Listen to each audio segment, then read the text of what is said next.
अस्सलाम वालेकुम and very very good morning. 2024 आप सबको बहुत मुबारक हो। It is just a beautiful thing to know कि हम लोग एक साल और बड़े हो गए हैं। सो 2024 आ गया है। अब 2024 की जहाँ तक बात है तो बहुत सारे रेजोल्यूशंस होंगे, बहुत सारी बातें होंगी। बट सबसे पहले थैंक यू सो मच कि आपने हमें 2024 में अपना मान दिया, हमें इस्तकबाल करने का मौका दिया। And I hope and pray कि आपका 2024 जो है वो 2023 से बेहतर गुजरे। बहुत कुछ हुआ इस साल, बहुत सारी चीज़ें हुई। हमारी कुछ फुटेजेस हैं जो मैं आपको दिखा रहा हूँ जो दुनिया के मुख्तलिफ शहरों में। सबसे पहले आई थिंक ऑकलैंड न्यूजीलैंड के अंदर जो थी वो ये तकरीब हुई थी रोशनी की, जो कि आपको स्क्रीन पर नज़र आ रही है। और उसके बाद सिडनी ने इसे जो ओपरा बे है वहाँ पर, जहाँ पर ओपरा उनका है, वहाँ पर सिडनी ने उसको सेलिब्रेट किया था। एशिया के अंदर जापान वो जगह है जहाँ सबसे पहले सेलिब्रेशन होती हैं। उसके बाद north Korea, south Korea and then of course the rest of the people, जहाँ इंडिया, पाकिस्तान, तमाम लोग जो हैं वो शामिल हैं। दुबई, यूएई, वहाँ पर ये सेलिब्रेशन जो थी ये बेतहाशा अंदाज के अंदर की गई हैं। लेकिन बस ये याद रखिएगा कि अमेरिका के अंदर यूजुअली लास्ट होता है जब वहाँ पर सेलिब्रेट किया जाता है, लेकिन अमेरिका के अंदर भी हमेशा की तरह इस बार भी ये न्यू ईयर सेलिब्रेशन जो है वो पूरे आबोताब के साथ मनाई गई हैं।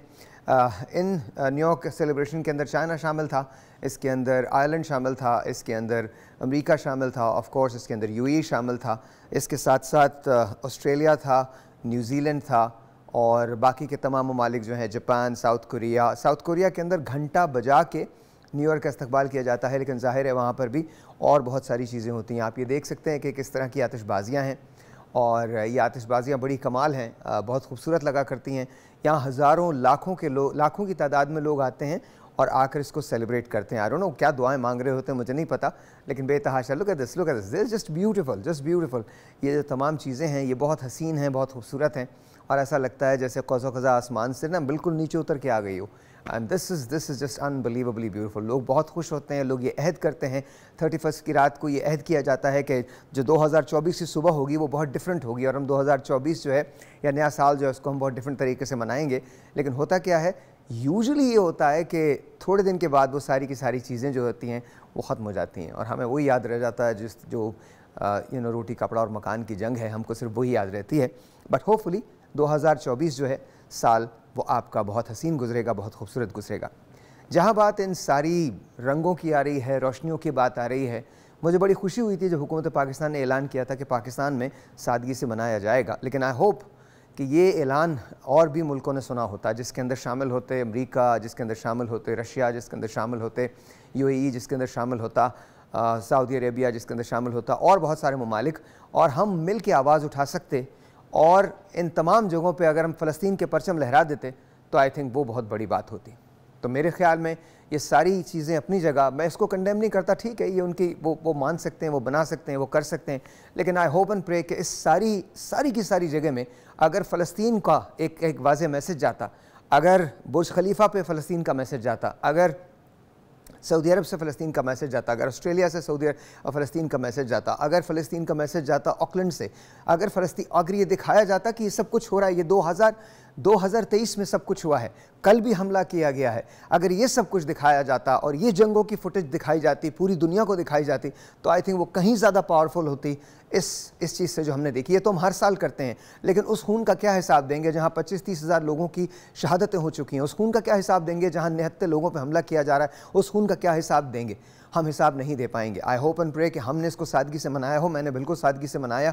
बट मैं आपको बहुत सिंपल सी बात ये कहता हूँ कि अगर पूरी दुनिया इस बात पर मुत्तहिद होती, अगर पूरी दुनिया भी मुत्तहिद ना होती, सिर्फ मुसलमान ममालिक मुत्तहिद होते और ये कहते ये सारी फुटेजेस जो हमारे पास हैं सब अवेलेबल हैं और ये सारी की सारी फुटेजेस हम दिखा देते, तो आज पूरी दुनिया में जो मैसेज जाता वो बहुत डिफरेंट जाता। बट देन अगेन मैं कौन होता हूँ ये कहने वाला? मैं तो एक यहाँ मॉर्निंग शो होस्ट कर रहा हूँ। लेकिन आई होप एंड प्रे कि कभी हमारी अक्लों में ये बात आए कि वो जान जो चली गई है वो 2024 में हमें नज़र नहीं आएगी। उस माँ के आंसुओं का क्या हम हिसाब दे पाएंगे? हम नहीं दे पाएंगे। लेकिन जो खून की होली खेली गई है, इसराइल ने जो खून की होली खेली है फ़लस्तीन के साथ, 2023 उसे फरामोश नहीं करेगा और हम भी नहीं करेंगे। जश्न आप हमेशा मना लेते हैं, लेकिन अगर इस जश्न में आप फ़लस्तीन को शामिल रखते और हर जगह फ़लस्तीन का परचम लहरा देते, उनकी आवाज़ें और इसराइल के मज़ालिम दिखाते, तो आपको पता चलता कि पूरी दुनिया एक आवाज़ होकर बोलती। अमेरिका में, स्पेन में मुजाहरे हुए हैं और 31 के दिन मुजाहरे हुए हैं, लेकिन अभी ये कम है। Netanyahu must be stopped, Israel must be stopped. बहरहाल 2024 आप सबको मुबारक हो। 2024 में हम क्रिकेट के लिए जीते, क्रिकेट के लिए मरते हैं। 2024 में क्रिकेट में हमने क्या किया ये आपको दिखाते हैं, वॉच दिस। क्रिकेट में भी कमाली काम किया। पाकिस्तान क्रिकेट के लिए कुछ अच्छा न रहा। पाकिस्तान ने इस साल का आगाज न्यूजीलैंड के खिलाफ 2 टेस्ट मैचेस की सीरीज ड्रॉ करने के बाद 3 वनडे मैचों पर मुश्तमिल सीरीज 2-1 से हराने से किया, जिसके बाद कौमी टीम के खिलाड़ी PSL 8 में मसरूफ हो गए। ताहम कीवीज के खिलाफ पाकिस्तान में होने वाली वनडे सीरीज में 12 साल बाद फतह भी समेटी। अफगानिस्तान में पहली बार ग्रीन शर्ट्स के खिलाफ T20 सीरीज जीत कर तारीख रकम कर दी। पाकिस्तान ने न्यूजीलैंड को शिकस्त देकर 500 वनडे मैचेस जीतने वाली टीम बनने का एजाज हासिल किया। ये एजाज पाने वाली वो दुनियाई क्रिकेट की तीसरी टीम है। पाकिस्तान क्रिकेट टीम श्रीलंका सरजमीन पर सबसे कामयाब टीम भी बन गई। श्रीलंका में सबसे ज्यादा टेस्ट सीरीज जीतने वाली टीम के तौर पर अपनी हैसियत को मुस्तहकम किया। कौमी टीम श्रीलंका से मैच हार कर एशिया कप से ही बाहर हो गई। एशिया कप के दौरान नसीम शाह, शाहीन शाह और हारिस रऊफ पर मुश्तमिल ट्राइका को दुनिया का खतरनाक तरीन बॉलिंग अटैक करार दिया गया, लेकिन नसीम शाह के जख्मी होने का नुकसान एशिया कप में ही नहीं वर्ल्ड कप में भी हुआ। वर्ल्ड कप में नाकिस कारकर्दगी के बायस बाबर आजम को कप्तानी से हाथ धोना पड़े। पाकिस्तान विमेन टीम ने पहले जनूबी अफ्रीका के खिलाफ T20 सीरीज में क्लीन स्वीप करके तारीख रकम की। ताहम वनडे सीरीज में कौमी टीम को प्रोटीज के खिलाफ 2-1 से शिकस्त हुई। साल के आखिर में पाकिस्तान विमेन्स टीम ने न्यूजीलैंड जाकर कीवीज को उनके ही देश में हराया और पहली बार बैरून मुल्क कोई सीरीज जीतने का एजाज हासिल किया। 2023 में पाकिस्तानी कोहपेमा नायला कयानी 8000 मीटर बुलंद 10 चोटियां सर करने वाली पहली पाकिस्तानी कोहपेमा बन गई, जबकि सरबाज खान ने 13 चोटियां सर करके ये एजाज अपने नाम किया। मिक्स मार्शल आर्ट्स में अनीता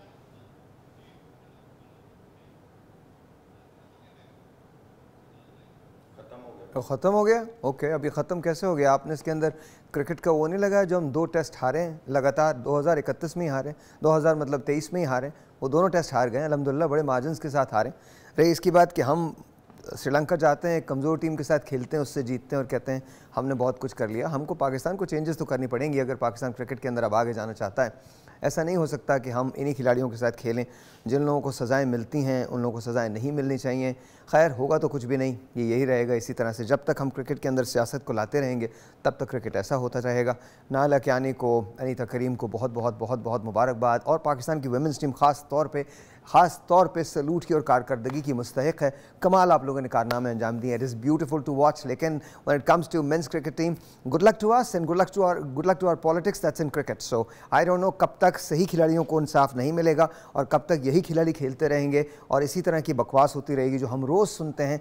हर वक्त की यही बातें हैं। हम एक कमज़ोर टीम से खेलते हैं, हम अफगानिस्तान को हराते हैं, श्रीलंका को हराते हैं, कहते हैं शाहीनों ने कमाल कर दिया। शाहीन हमारे यहाँ रहते हैं, दिल में रहते हैं, बट शाहीनों का सिलेक्शन ठीक कीजिए, सही शाहीन लेके आइए। वो शाहीन मत लेके आए जो उड़ ना पाएँ। खुदा का वास्ता वो शाहीन लाएं जो खेलते हैं और बच्चों को मौका दें, यंग लोगों को मौका दें। अपनी अनाओं को एक तरफ रखें, अपनी पॉलिटिक्स को एक तरफ रखें। पाकिस्तान की टीम सेलेक्ट करें, अपने दोस्तों और यारों की टीम को सेलेक्ट मत करें। That's what it is. Anyway, खैर जाने दीजिए। अब आते हैं, हम बात करते हैं एंटरटेनमेंट की। एंटरटेनमेट की दुनिया के अंदर बड़ा कमाल हो रहा है। अक्सर लोग ये कहते हैं कि जी एंटरटेनमेंट की बात हम कम किया करते हैं, लेकिन आज मैंने सोचा है करूं। 2024 के अंदर एक अपकमिंग ड्रामा आ रहा है, आई थिंक अब्दुल्ला कादवानी की प्रोडक्शन है ये, और इसका नाम है तेरे बिन 2। I think Bahaj and Yumna Zaidi are going to be starring in it, and to me I think that's going to be amazing. तो वो लोग जो इंतज़ार कर रहे थे तेरे बिन 2 का, वो तेरे बिन 2 को देख सकते हैं, and it's going to be wonderful. It's going to be really really really really wonderful. We all are very excited, and I hope and pray कि आप लोग इस ड्रामे को देखें। इस ड्रामे से बहुत सारी आस जो है वो बंधी हुई है, because I think अब हमारे यहाँ जो एंटरटेनमेंट रह गई वो यही रह गई। अच्छा जी, कल हमने एक सर्वे कराया, और ऑनेस्टली कल नहीं परसों, और वो एक इतना ईमानदाराना सर्वे था इलेक्शन का कि आप यकीन माने हर घर पे गए हैं। हमने सैम्पल्स तकरीबन 20,000 के लिए हैं, और इन 20,000 के सैम्पल्स में जो हमारे पास नतीजे आए हैं वो मैं आपको बता रहा हूँ कि इसमें जो कामयाबियाँ मिली हैं वो क्या मिली हैं। 7,261 वोट के साथ PTI पहले नंबर पे है। PTI की परसेंटेज आई है 39.04। 7,887 वोट के साथ 7,087 वोट के साथ PMLN उसके बिल्कुल पीछे है, और उसकी ये जो नंबर्स आए हैं उसकी जो परसेंटेज आई है वो 38.11 आई है। अच्छा, यही दो जमातें जो हैं ये NA 127 का सर्वे था, ये इसके अंदर नंबर 1 रही है। यही दो जमातें जो हैं, यानी PTI को 7,261 वोट मिले हैं और जो PMLN है उसको मिले हैं 7087 वोट। और इसके बाद जो पार्टीज़ हैं उनकी सूरत हाल खासी मखदूश है। 1246 वोट के साथ TLP तीसरे नंबर पे, पाकिस्तान पीपल्स पार्टी 1152 वोट के साथ चौथे नंबर पे। तो पाकिस्तान पीपल्स पार्टी को बहुत मदद करनी पड़ेगी, बहुत काम करना पड़ेगा। और इसके बाद 930 लोगों ने वोटिंग के अंदर हिस्सा ही नहीं लिया।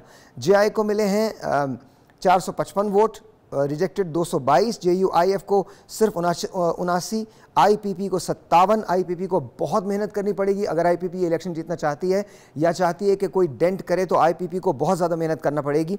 आपको पता है इस्तेकाम पाकिस्तान पीपल्स पार्टी ये ऑफशूट है पाकिस्तान तहरीक इंसाफ का। PMLQ को मिले हैं 47 वोट, MQM को मिले हैं 45 वोट, ANP को 18। वाज़े बरतरी है दो जमातों की।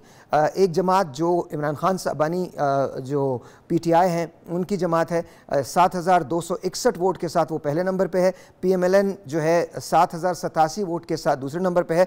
और ये पाकिस्तान नवाज़ लीग के लिए बड़ी अच्छी खबर है। उसका रीज़न बड़ा सिंपल है कि इतना ज़्यादा पॉलिटिकल एसेट एक्सपायर करने के बाद जो उनका हुआ है इन 16 महीनों के अंदर, अगर इस हल्के के अंदर ये दूसरे नंबर पे आ रहे हैं और सिर्फ 200 पॉइंट्स की बुनियाद पे पीछे हैं, तो अभी बड़ा टाइम है। 8 फरवरी तक ये इस चीज़ को चेंज कर सकते हैं, लेकिन कांटे का मुकाबला ज़रूर होने जा रहा है। वैसे ये हल्का जो है ये पाकिस्तान नून लीग का माना जाता है, लेकिन I think they are not too behind. अगर ये मेहनत करें तो 8 फरवरी तक इनको बहुत कुछ मिल सकता है। और दूसरी बात यह है कि पाकिस्तान तहरीक इंसाफ का जोर जो है वो इस हल्के में भी कायम है। तो ये इलेक्शन की सूरत हाल है। 8 फरवरी तक क्या होता है वी डोंट नो एग्जैक्टली कि क्या होगा। अच्छा, 2023 जहाँ बहुत सारी खुशियाँ लेके आया, महंगाई लेके आया और बहुत सारी चीज़ें लेके आया, वहाँ कुछ अजीज़ तरीन लोग हमसे बिछड़ गए। बिछड़ा वो इस अदा से कि रुथी बदल गई, एक शख्स सारे शहर को वीरान कर गया। कुछ ऐसे लोग थे जो अब हम में नहीं हैं, जो चले गए। दिखाइए। साल 2023 में कई नामवर सियासतदान, बिजनेसमैन, सहाफ़ी, खिलाड़ी और अदाकार हमें अलविदा कह गए। जनरल रिटायर्ड परवेज मुशर्रफ का इंतकाल 5 फरवरी 2023 को अमेरिकन हॉस्पिटल में हुआ। जमीयत उलमा इस्लाम फे के रहनुमा और विफाकी वजीर बराए मजहबी अमूर मौलाना अब्दुल शकूर 15 अप्रैल 2023 को इस्लामाबाद में गाड़ी के हादसे के बायस दुनिया से रुखसत हो गए। अमजद इस्लाम अमजद एक पाकिस्तान के मारूफ शायर, मुसन्निफ, अदीब, ड्रामा निगार और गीत निगार थे। अमजद इस्लाम अमजद का इंतकाल 10 फरवरी 2023 को हुआ। मुमताज सदाकार, मेजबान, हिदायतकार जिया मोहयुद्दीन ने अपने फन से पाकिस्तान ही नहीं हॉलीवुड में भी नाम कमाया। जिया मोहयुद्दीन ने कराची में national academy of performing art बनाई, जिसके वो चेयरमैन थे। इनका इंतकाल 13 फरवरी 2023 में हुआ। कवी खान उन सीनियर पाकिस्तानी अदाकारों में से हैं जो शोहरत और इज्जत के आला मकाम पर फाइज रहे। कवी खान का इंतकाल मार्च 2023 में कनाडा में हुआ। उनकी उम्र 80 साल थी। शोएब हाशमी पाकिस्तान के एक मारूफ अदाकार, मेजबान, मुसन्निफ और प्रोड्यूसर्स में से एक हैं। उनका इंतकाल मई 2023 में हुआ। यूसुफ कमाल अलमारूफ शकील ने एक अरसे तक अपने फन मदाहों के दिल में घर किया। उनका इंतकाल 29 जून 2023 को 85 साल की उम्र में कराची में हुआ। निसार कादरी एक पाकिस्तानी रेडियो, स्टेज और टेलीविजन के अदाकार थे। निसार कादरी का शुमार PTV के सीनियर और नामवर अदाकारों में किया जाता था। उनका इंतकाल 24 दिसंबर 2023 को 82 साल की उम्र में हुआ। पाकिस्तानी अदाकारा नौशीन मसूद 6 दिसंबर को वफात पा गयी। नौशीन सिर्फ एक अदाकारा ही नहीं बल्कि एक मेजबान और मुसन्निफा भी थी। जी, ये तमाम लोग चले गए और अमजद ने एक नज़म लिखी थी। उसका उन्वान तो डायरी था, लेकिन उसमें से कहते हैं कि मैं जब भी नया साल आता है तो कुछ नाम मैं मिटा दिया करता हूँ। ये तहत लफ्ज़ नहीं पढ़ रहा, ये नज़म नहीं है, नज़म का जिस्ट है। कुछ नाम मैं मिटा दिया करता हूँ क्योंकि वो लोग अब इस दुनिया में नहीं रहते। आने वाले चंद साल आएंगे जिसके अंदर एक रोज़ कोई मेरा नाम भी उस डायरी से मिटा देगा, फिर मेरा टेलीफोन नंबर भी कभी नहीं बचेगा। और ये हम सब के साथ है। जो चले गए उनकी यादें यहाँ हैं, और जो यहाँ हैं कोशिश करें वो बेहतर यादें रखें। आपसे मिलते हैं ब्रेक के बाद, जाइएगा कहीं नहीं। हमारे साथ एक मेहमान है। उस दिन तो हमने आपको यहाँ दिखाया था, आज हम आपको यहाँ दिखाएंगे। एक शख्स जिसने सफ़र किया बैरून मुल्क, और मैं शुरू करना चाहता था इसी बात से, जिसने सफ़र किया बैरून मुल्क, उसके साथ क्या क्या हुआ, उसकी दास्तान। बस अभी मिलते हैं एक ब्रेक के बाद, जाइएगा कहीं नहीं, चाय बना लीजिए, बिकॉज ये दास्तान सुन के शायद आपको कुछ डिफरेंट लगने लगे, पाकिस्तान बेहतर लगने लगे। और अगर आप कहीं दूसरे मुल्क जाना भी चाहें तो फिर लीगली जाना चाहें, इलीगल ना जाना चाहें। ब्रेक लेते हैं, आपसे मिलते हैं ब्रेक के बाद। नया साल मुबारक हो। अच्छा जी, अस्सलाम वालेकुम, वंस अगैन वेलकम बैक। और मेरे साथ मेहमान हैं यहाँ असद और इन्होंने जी 2016 में ज़रा फ्रेम वगैरह सेट कर लें please, thank you so much, बहुत बहुत शुक्रिया। हमने नए साल का ना एक और काम भी, इन लोगों के ख़िलाफ़ ना मैं एक चार्जशीट निकाला करूँगा, हमारे जो कैमरामैन हैं ना उनके ख़िलाफ़, और चार्जशीट तुम लोगों को मैं जाते हुए दे दिया करूँगा हमने क्या गलत करते हैं, जस्ट किडिंग। अच्छा जी, तो मेरे साथ असद मेहमान है, असद ने डंकी लगाई थी 2016 में जी। अच्छा, डंकी का मतलब ये होता है, आपको मैं समझा चुका हूँ डंकी का मतलब क्या होता है। जब आप एक मुल्क से बग़ैर पासपोर्ट के या बग़ैर चीज़ों से आप सफ़र करते हैं और एक ऐसे मुल्क जाना चाहते हैं जहाँ पर आपके पास लीगल पेपर्स भी नहीं है, फिर वहाँ जाके आप छुप के काम करना चाहते हैं, इस सारे प्रोसेस को डंकी लगाना कहते हैं। हाँ जी, तो बताइए कैसे ख्याल क्यों आया जाने का? सर बेसिकली हम चार, असद खुल के बात करनी है, ठीक है। हाँ, बेसिकली हम 4 कज़न थे। हाँ, तो हमने मिलकर ना एक प्लान बनाया कि हम ना डंकी लगाते हैं यूरोप के लिए, ठीक है, ताकि यूरोप जाकर हम अपनी ज़िंदगी बेटर कर सकें। अच्छा। तो डैट्स वाई हम लोगों ने घर वालों को नहीं बताया।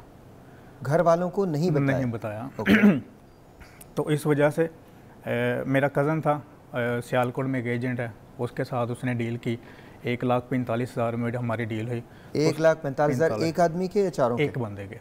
एक बंदे के 2016 में तुमने दिए हैं, एक बंदे के 1,45,000। ओके। और उसने हमें बोला था कि भाई 15 दिन में हम आपको पहुंचा देंगे टर्की में, ठीक है, और उसके बाद वहाँ पर जाके आपको काम वगैरह, रूम, रिहाइश, एवरीथिंग, हर चीज़ हम आपको दिखा देंगे। और लेकिन ऐसा हो नहीं सका, हम पहुँच नहीं सके। और यहाँ से हमारा सफ़र स्टार्ट होता है कोयटा, कोयटा से फिर आगे ईरान, ईरान से तेहरान, तेहरान से फिर टर्की का बॉर्डर क्रॉस करना था, उसके बाद टर्की, इस्तांबुल। नहीं, लेकिन इस्तांबुल जी, लेकिन आप यहाँ से गए कोयटा, वो तो ठीक था जी, वो चले गए। आप कोयटा से कहाँ गए? कोयटा से तफ्तान बॉर्डर पे जाना था मैं, तो आप वो भी चले गए होंगे? जी बिल्कुल। ठीक है, फिर ईरान? लेकिन ईरान वहाँ पर सीन ये है कि वो एक दूसरा रास्ता है, क्योंकि बाई रोड तो वो लेके नहीं जाते, छुप छुपा कर लेके जाते हैं गाड़ियों से। तो वीरान सा रास्ता है, तफ्तान बॉर्डर से तकरीबन कोई 10 किलोमीटर पीछे ही है, एक गांव है, आई थिंक उसका मुझे नाम तो नहीं याद, लेकिन वहाँ से फिर वो पहाड़ी रास्ता है जहाँ से बॉर्डर क्रॉस होता है। ओके, ईरान में पहुँच गए? बेसिकली हम ईरान नहीं पहुँचे, पूरे 15 दिन तो हम पाकिस्तान में ही रहे हैं। कोयटा के आगे जो शहर आता है जहाँ से हमने बॉर्डर क्रॉस करना होता है, बेसिकली वहाँ पर कभी किसी सेफ में, कभी किसी रूम में, कभी किसी एजेंट के घर हमें ठहराया जाता है। ओके। और वहाँ से फिर हमें बॉर्डर की तरफ लेके जाते हैं। ठीक है। और तो मेरा सवाल ये, 15 दिन तुम पाकिस्तान में ही रहे जी, तो पाकिस्तान में भी ऐसे ही फील हो रहा था जैसे तुम डंकी लगा रहे हो, बिकॉज एक जगह से दूसरी जगह, दूसरी तीसरी जगह। खाने का क्या इंतजाम था, पीने का क्या इंतजाम? सर खाने का बेसिकली ये होता है कि जो एजेंट हमें पहले बता देता है कि आप 15 से 20 हज़ार अपने साथ लेकर जाओगे, खाने के पैसे आप खुद ही पे करोगे। हम जिस भी रूम रिहाइश में जाते हैं ना, वो हमें लेके जाते हैं एजेंट के पास, वहाँ हमें 1000, 1500, 1500 देना होता है खाने का।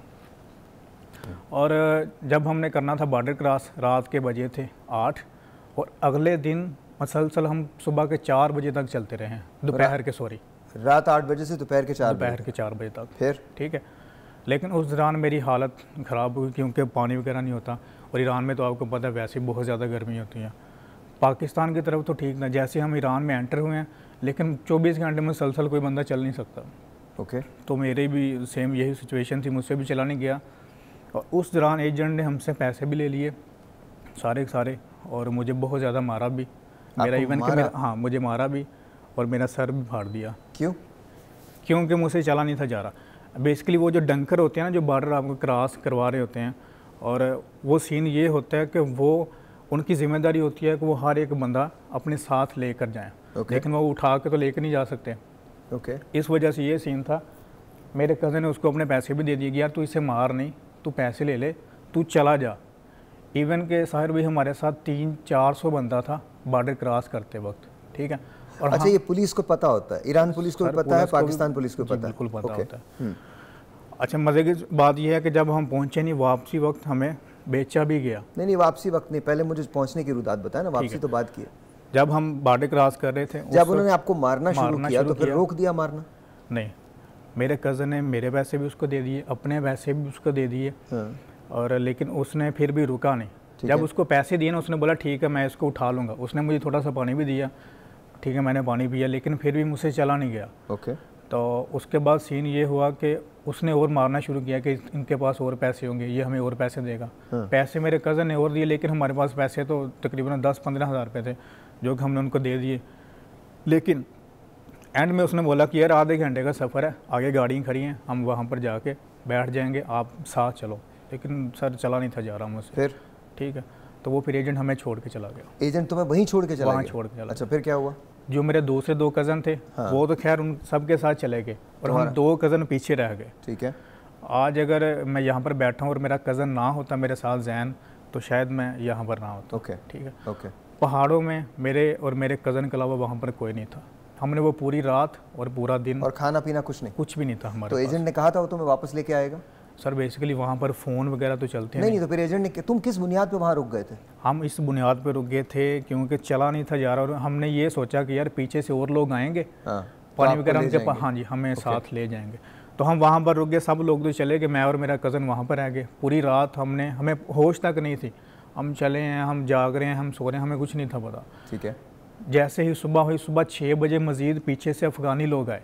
ओके। ठीक है, उन्होंने हमें पानी दिया और हमें वो पठान जो था कोयटे का, वो अपने तफ्तान अपने घर ले गया। उस घर लेके गया, पानी वगैरह पिलाया। उसके बाद उन्होंने बोला आपको खाना चाहिए, जो कुछ चाहिए मैं आपको दूंगा, अगर आपने दोबारा डंकी लगानी है तो अपने अपने एजेंट से हमारा रब्ता करवाओ। ठीक है, अगर नहीं डंकी लगानी तो भी अपने अपने घर से 20-20 हज़ार रुपये मंगवाओ और मैं आपको कोयटा छोड़ दूँगा। फिर आपने मंगवाया? फिर हमने अपने घर से 20-20 हज़ार रुपये मंगवाया, उस बंदे को दिया और हमने उसके आगे हाथ जोड़े, भाई हमने डंकी नहीं लगानी, हमें वापस छोड़ो। तो आपने इस वाक़े की कोई कंप्लेन की, अथॉरिटीज़ को बताया? सर बेसिकली वाईटी पे जो बॉर्डर पेट्रोल थी उसके बारे में बताया? सर हर चीज़ बेसिकली वाईटी पे पब्लिश है, लेकिन कोई बंदा सुनने वाला नहीं है, कोई देखने वाला नहीं है। हर किसी को पता कि ये डंकी लगा रहे हैं। बेसिकली ये सारा किस्सा स्टार्ट होता है कोयटा से। कोयटा से जब बंदा अड्डे से निकलता है, जो रिक्शे वाला लेने आता है ना, वहाँ पर पुलिस खड़ी होती है, उनको पता है कि ये लोग डंकी लगा रहे हैं। और हमारे साथ भी ये हुआ, जब हम बस से उतरे हैं उन्होंने हमसे पूछा कि किधर जा रहे हो, पुलिस वाले ने खुद ही बोल दिया आप डंकी लगा रहे हो। हमने बोल दिया हाँ। उसने बोला भाई 8-8 हज़ार रुपये दो, चले जाओ। और फाइनली हमारी डील हुई 2-2 हज़ार रुपये में। 2-2 हज़ार रुपये हमने दिए तो उसने बोला जाओ। अब अच्छा, लेकिन ये जो विशेष साइकिल है, इसके अंदर सिर्फ आप इल्ज़ाम बॉर्डर पेट्रोल को या पुलिस वालों को नहीं दे सकते, आप लोग भी तो जा रहे हैं ना। सबसे पहला कसूर क्या है सर? वो सर बेसिकली हम मानते हैं हमारा कसूर है। हर बंदा देखें पाकिस्तान में जो मिडिल क्लास है उसकी सोच ये है कि हम बेहतर यूरोप में चले जाएं, बिल्कुल ठीक है, बेहतर रोजगार हमें मिले, हमारी ज़िंदगी सेटल। नहीं, मैं सिर्फ आपका नाम नहीं ले रहा, मैं तो और भी कोई बात कर रहा था ना। देखिए, ये कसूर सबसे पहले स्टार्ट कहाँ से होती है? चीज़ स्टार्ट होती है कि क्या हमारी गवर्नमेंट के पास इतनी फैसिलिटीज़ हैं कि वो हमारे नौजवानों को रोज़गार दे सके। ये नौजवान क्यों जा रहा है डंकी लगाने? अपनी जान को ख़तरे में डाल रहा है, जिसको कुछ भी हो सकता था। ये पहाड़ों के अंदर भूखा प्यासा है, ये मर भी सकता था, इसे मारा भी जा सकता था, कुछ भी और चीज़ हो सकती थी। लेकिन आप ये देखिए कि इसने डंकी लगाई इसलिए ताकि ये बेहतर रोज़गार के लिए बाहर जा सके। अच्छा, फिर डंकी लगा ली, फिर जब वापस आ रहे हैं, अच्छा ये सिर्फ ये यहाँ नहीं होता, ये पूरी देखें, दुनिया में अच्छे लोग भी होते हैं, बुरे लोग भी होते हैं। ठीक है, ये मैक्सिको यूएस बॉर्डर पे भी इसी किस्म की चीज़ें होती हैं, वहाँ पर भी इस किस्म की, उसमें आप एनालाइज, उसमें आप ये नहीं कर सकते कि इन लोगों ने हमसे पैसे लिए। कुछ लोग बुरे होते हैं, कुछ लोग अच्छे होते हैं, तमाम लोग ये सब कुछ नहीं कर सकते। एट द सेम टाइम देखो, तुमको शुक्र अदा करना चाहिए दैट यू आर हियर, अब तुम यहाँ पर आ गए और शुक्र अदा करना चाहिए। तो 2016 के बाद तुमने एजेंट से रब्ता करने की कोशिश की? सर बेसिकली एजेंट से मैंने रब्ता नहीं किया, मेरा दोस्त था इस्तांबुल में, हाँ, उसने एजेंट मुझे करके दिया। उसके बाद अब एजेंट कहाँ है वो? अब मुझे तो उसका पता नहीं है वो कहाँ है। मतलब ही स्कॉट फ्री, उसको कुछ नहीं हुआ? जी बिल्कुल कुछ नहीं हुआ। जिस आदमी ने आपको इस रास्ते पे लगाया उसको कुछ नहीं हुआ? वो पाकिस्तानी बंदा था? जी पाकिस्तानी था। सर बेसिकली उसको होगा भी क्यों, कोई बंदा पीछे जाते ही नहीं। अगर हम कंप्लेन कर भी देते हैं तो कोई नहीं पीछे जाएगा। अच्छा, एक टेलीफोन कॉल है, let's see who this is online. अस्सलाम वालेकुम। वालेकुम अस्सलाम, रियाज खान बोल रहा हूँ, मारल कॉलोनी कराची। रियाज भाई कैसे हैं आप? रियाज भाई कैसे हैं? ठीक हैं? अल्लाह का लाख लाख शुक्र है। साहिर भाई एक बहुत मंदाना, बहुत ही आँख को लगने वाली ये स्टोरी जो है, ये सामने आप मेरे भाई को बिठाया हुआ है। यकीन करें, सुबह सुबह साल का नया दिन है और ये जो सामने बिल्कुल बड़ा दिल खून के आंसू होता है कि पाकिस्तान में इन नौजवानों को, सन 1990 की बात है, 89 या 90 की बात है, ज्यादातर ये सियालकोट, गुजरात और इन जगहों के लोग जो है ना, ये ज्यादातर जो है बाहर यूरोप के राउंड में चलते हैं कि जी चले।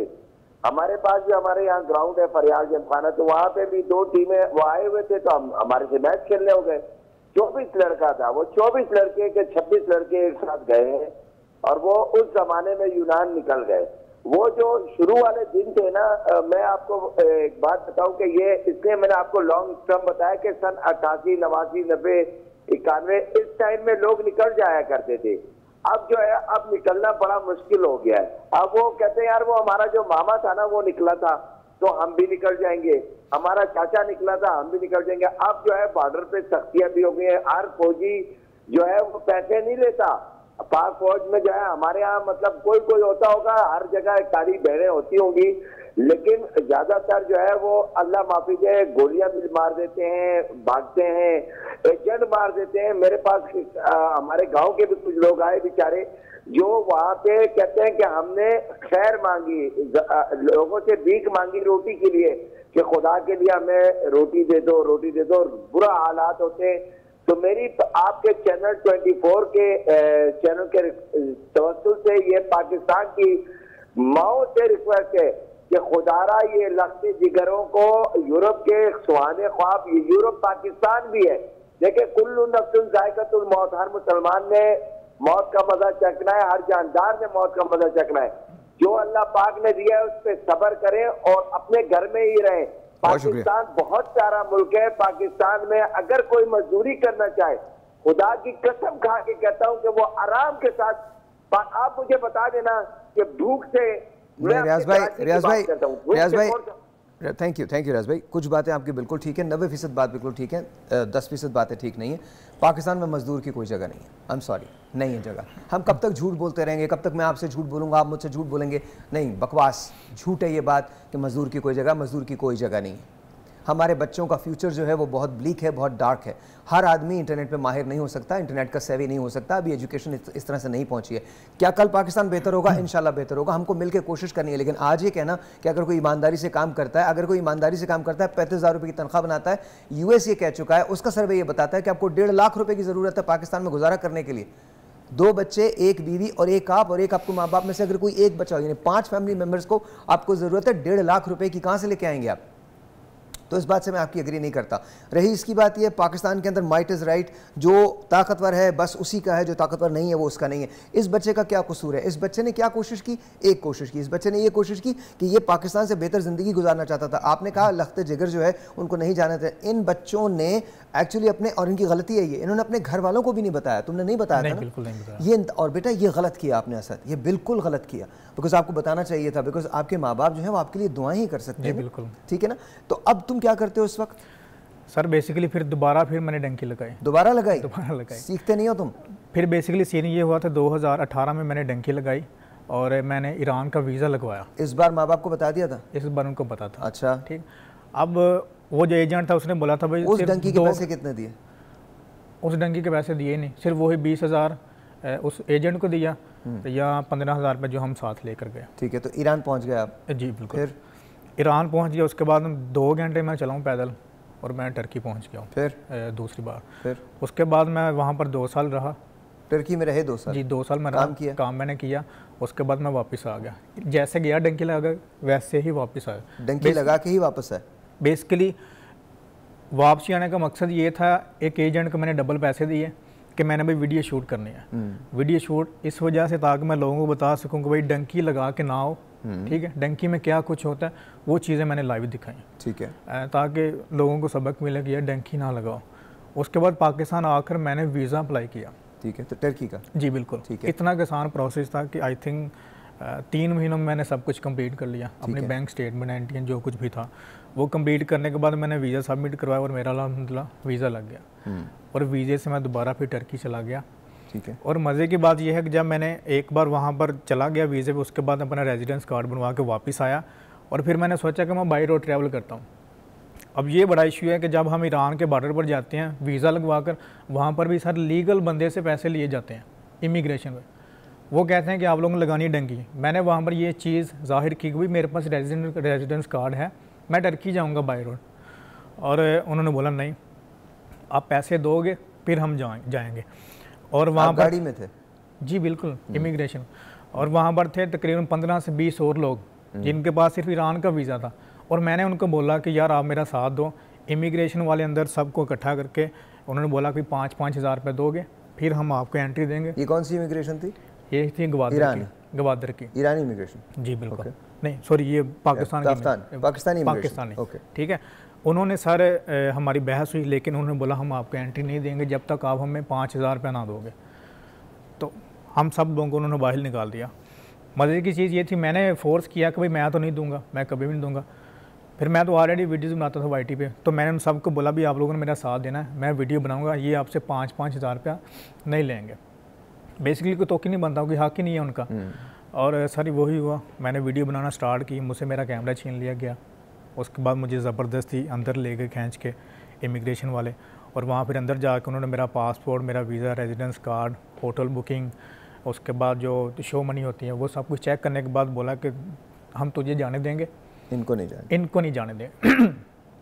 फिर सर मुझे वहाँ पर ज़रा जोश आ गया कि मतलब क्यों, जब मैं जा सकता हूँ तो ये लोग क्यों नहीं जा सकते, इनके पास भी वीज़ा है, लीगल जा रहे हैं, कौन सा इलीगल जा रहे हैं। तो सर इसी चीज़ पे फिर मुझ पर केस हुआ। मुझे 20 दिन गवादर जेल में रखा गया। गवादर जेल में रखा गया। मुझसे मेरा कैमरा, पैसे, फ़ोन, एवरीथिंग सब कुछ ले लिया गया। और जो वो 20 लोग थे उन सबको अंदर बुलाकर मेरे सामने सबसे 5-5 हज़ार रुपये लिया गया कि अगर कोई बंदा। तुमने ये सब कुछ रिपोर्ट किया? सर रिपोर्ट कहाँ करता, उल्टी मेरे ऊपर FIR कर दीजिए। अब डंकियाँ तो नहीं लगाओगे? नहीं, डंकी मैं क्यों लगाऊंगा, मेरे पास अब वीज़ा है। हाँ, लेकिन देखिए इस कहानी की एक अपसाइड है, और वो अपसाइड क्या है कि डंकी नहीं लगानी चाहिए, किसी भी सूरत में नहीं लगानी चाहिए। इन्होंने खुद कहा कि बड़ा एक इजी प्रोसेस है, बहुत एक इजी प्रोसेस है। आप वीज़ा अप्लाई करें मुल्कों का, अब तो आपको ऑनलाइन सारी इन्फॉर्मेशन मिल जाती है और आपको मिल जाता है। और दुनिया के बेशुमार ममालिक ऐसे हैं जो न्यूजीलैंड से लेकर ऑस्ट्रेलिया तक, ऑस्ट्रेलिया से लेकर टर्की तक, टर्की से लेकर ग्रीस तक, जो आपको इमिग्रेशन देने के लिए, लेकिन आपको उसके लिए आप ज़रूर, हमारे यहाँ बेतहाशा इमिग्रेशन के लोग हैं जो ये काम करते हैं, सर्विसेज देते हैं, लेकिन लीगल सर्विसेज होती हैं, वो आप प्रोवाइड करें, वो आप लीजिए और उसके थ्रू डंके लगाइए। और तुम्हें जो तकालीफ हुई हैं, I am really sorry for that, लेकिन तुमको ज़रूर ये अथॉरिटीज़ को बताना चाहिए। देखो, हर जगह थोड़े बहुत लोग गलत होते हैं, लेकिन सब लोग गलत नहीं होते। हम इसलिए नहीं एग्जिस्ट करते बिकॉज हम बहुत गलत हैं, और हमारे इदारे इसलिए नहीं एग्जिस्ट करते कि वो सब कुछ, अगर तुम इदारों में तुम वो इन्फॉर्मेशन दो, हम वो इन्फॉर्मेशन आगे पहुंचा देते हैं, तुम देखना, न सिर्फ उसके खिलाफ एक्शन होगा, उनको सजाएं भी होंगी। ऐसा नहीं, बिकॉज इदारा बहुत बड़ा है जी। तो ये इदारा नहीं है, ये चंद लोग हैं जो इदारों को बदनाम करते हैं। You have to understand that, you have to understand. और तुमको ये चीज़ें आगे लेके जानी चाहिए थी, but we are glad to see you here. कोशिशें करते रहो पाकिस्तान को बेहतर बनाने के लिए। अब तुम पाकिस्तान में काम करते हो, टर्की में? बेसिकली अब मैं YT पे काम करता हूँ। कहाँ पे? YT पे, यूट्यूब पे काम करते हो। माशाल्लाह, best of luck to you. Dunki नहीं लगानी है जी किसी भी सूरत। जब वापस आते हैं तो दिल की बात करते हैं, हाँ, मोहब्बत वाले दिल की नहीं, वो दिल जिसमें मोहब्बत होती है, लेकिन कभी कभी दौरा पड़ सकता है। दुनिया का सबसे बड़ा किलर इस दिल का दौरा। आज हम बात करेंगे साइंस क्या है, सिम्टम्स क्या हैं, और क्या बचा जा सकता है, क्या पहले से पता चल सकता है, इस सब पे बात करेंगे। जाइएगा कहीं नहीं, विल बी राइट बैक।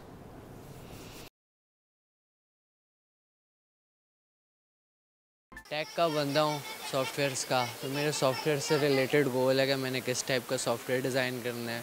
फिर उसके बाद ये जो AI की आ रही थी, आर्टिफिशियल इंटेलिजेंस किस तरह आ रही है, उसको कैसे मॉडिफाई करके वर्ल्ड में, प्रैक्टिकल वर्ल्ड में लाना है। अच्छा, ऐसा है कि 23 में जो कुछ हालात थे कोई अच्छे नहीं थे, कारोबारी हालात सबके एकदम डाउन हुए और बिल्कुल ही काम जीरो पे आ गया था। लेकिन 24 में हम बेहतरी चाहते हैं। अचीवमेंट है कि मैं अपना जो सा बिज़नेस को एक इंटरनेशनल लेवल पे लेके जाऊँ, और जितने टूरिज्म आते हैं उनको एक अपना जो सा एक तरीकी बाज़ार है, बानो बाज़ार हमारे अनारकली में, उसको इंट्रोड्यूस करूँ।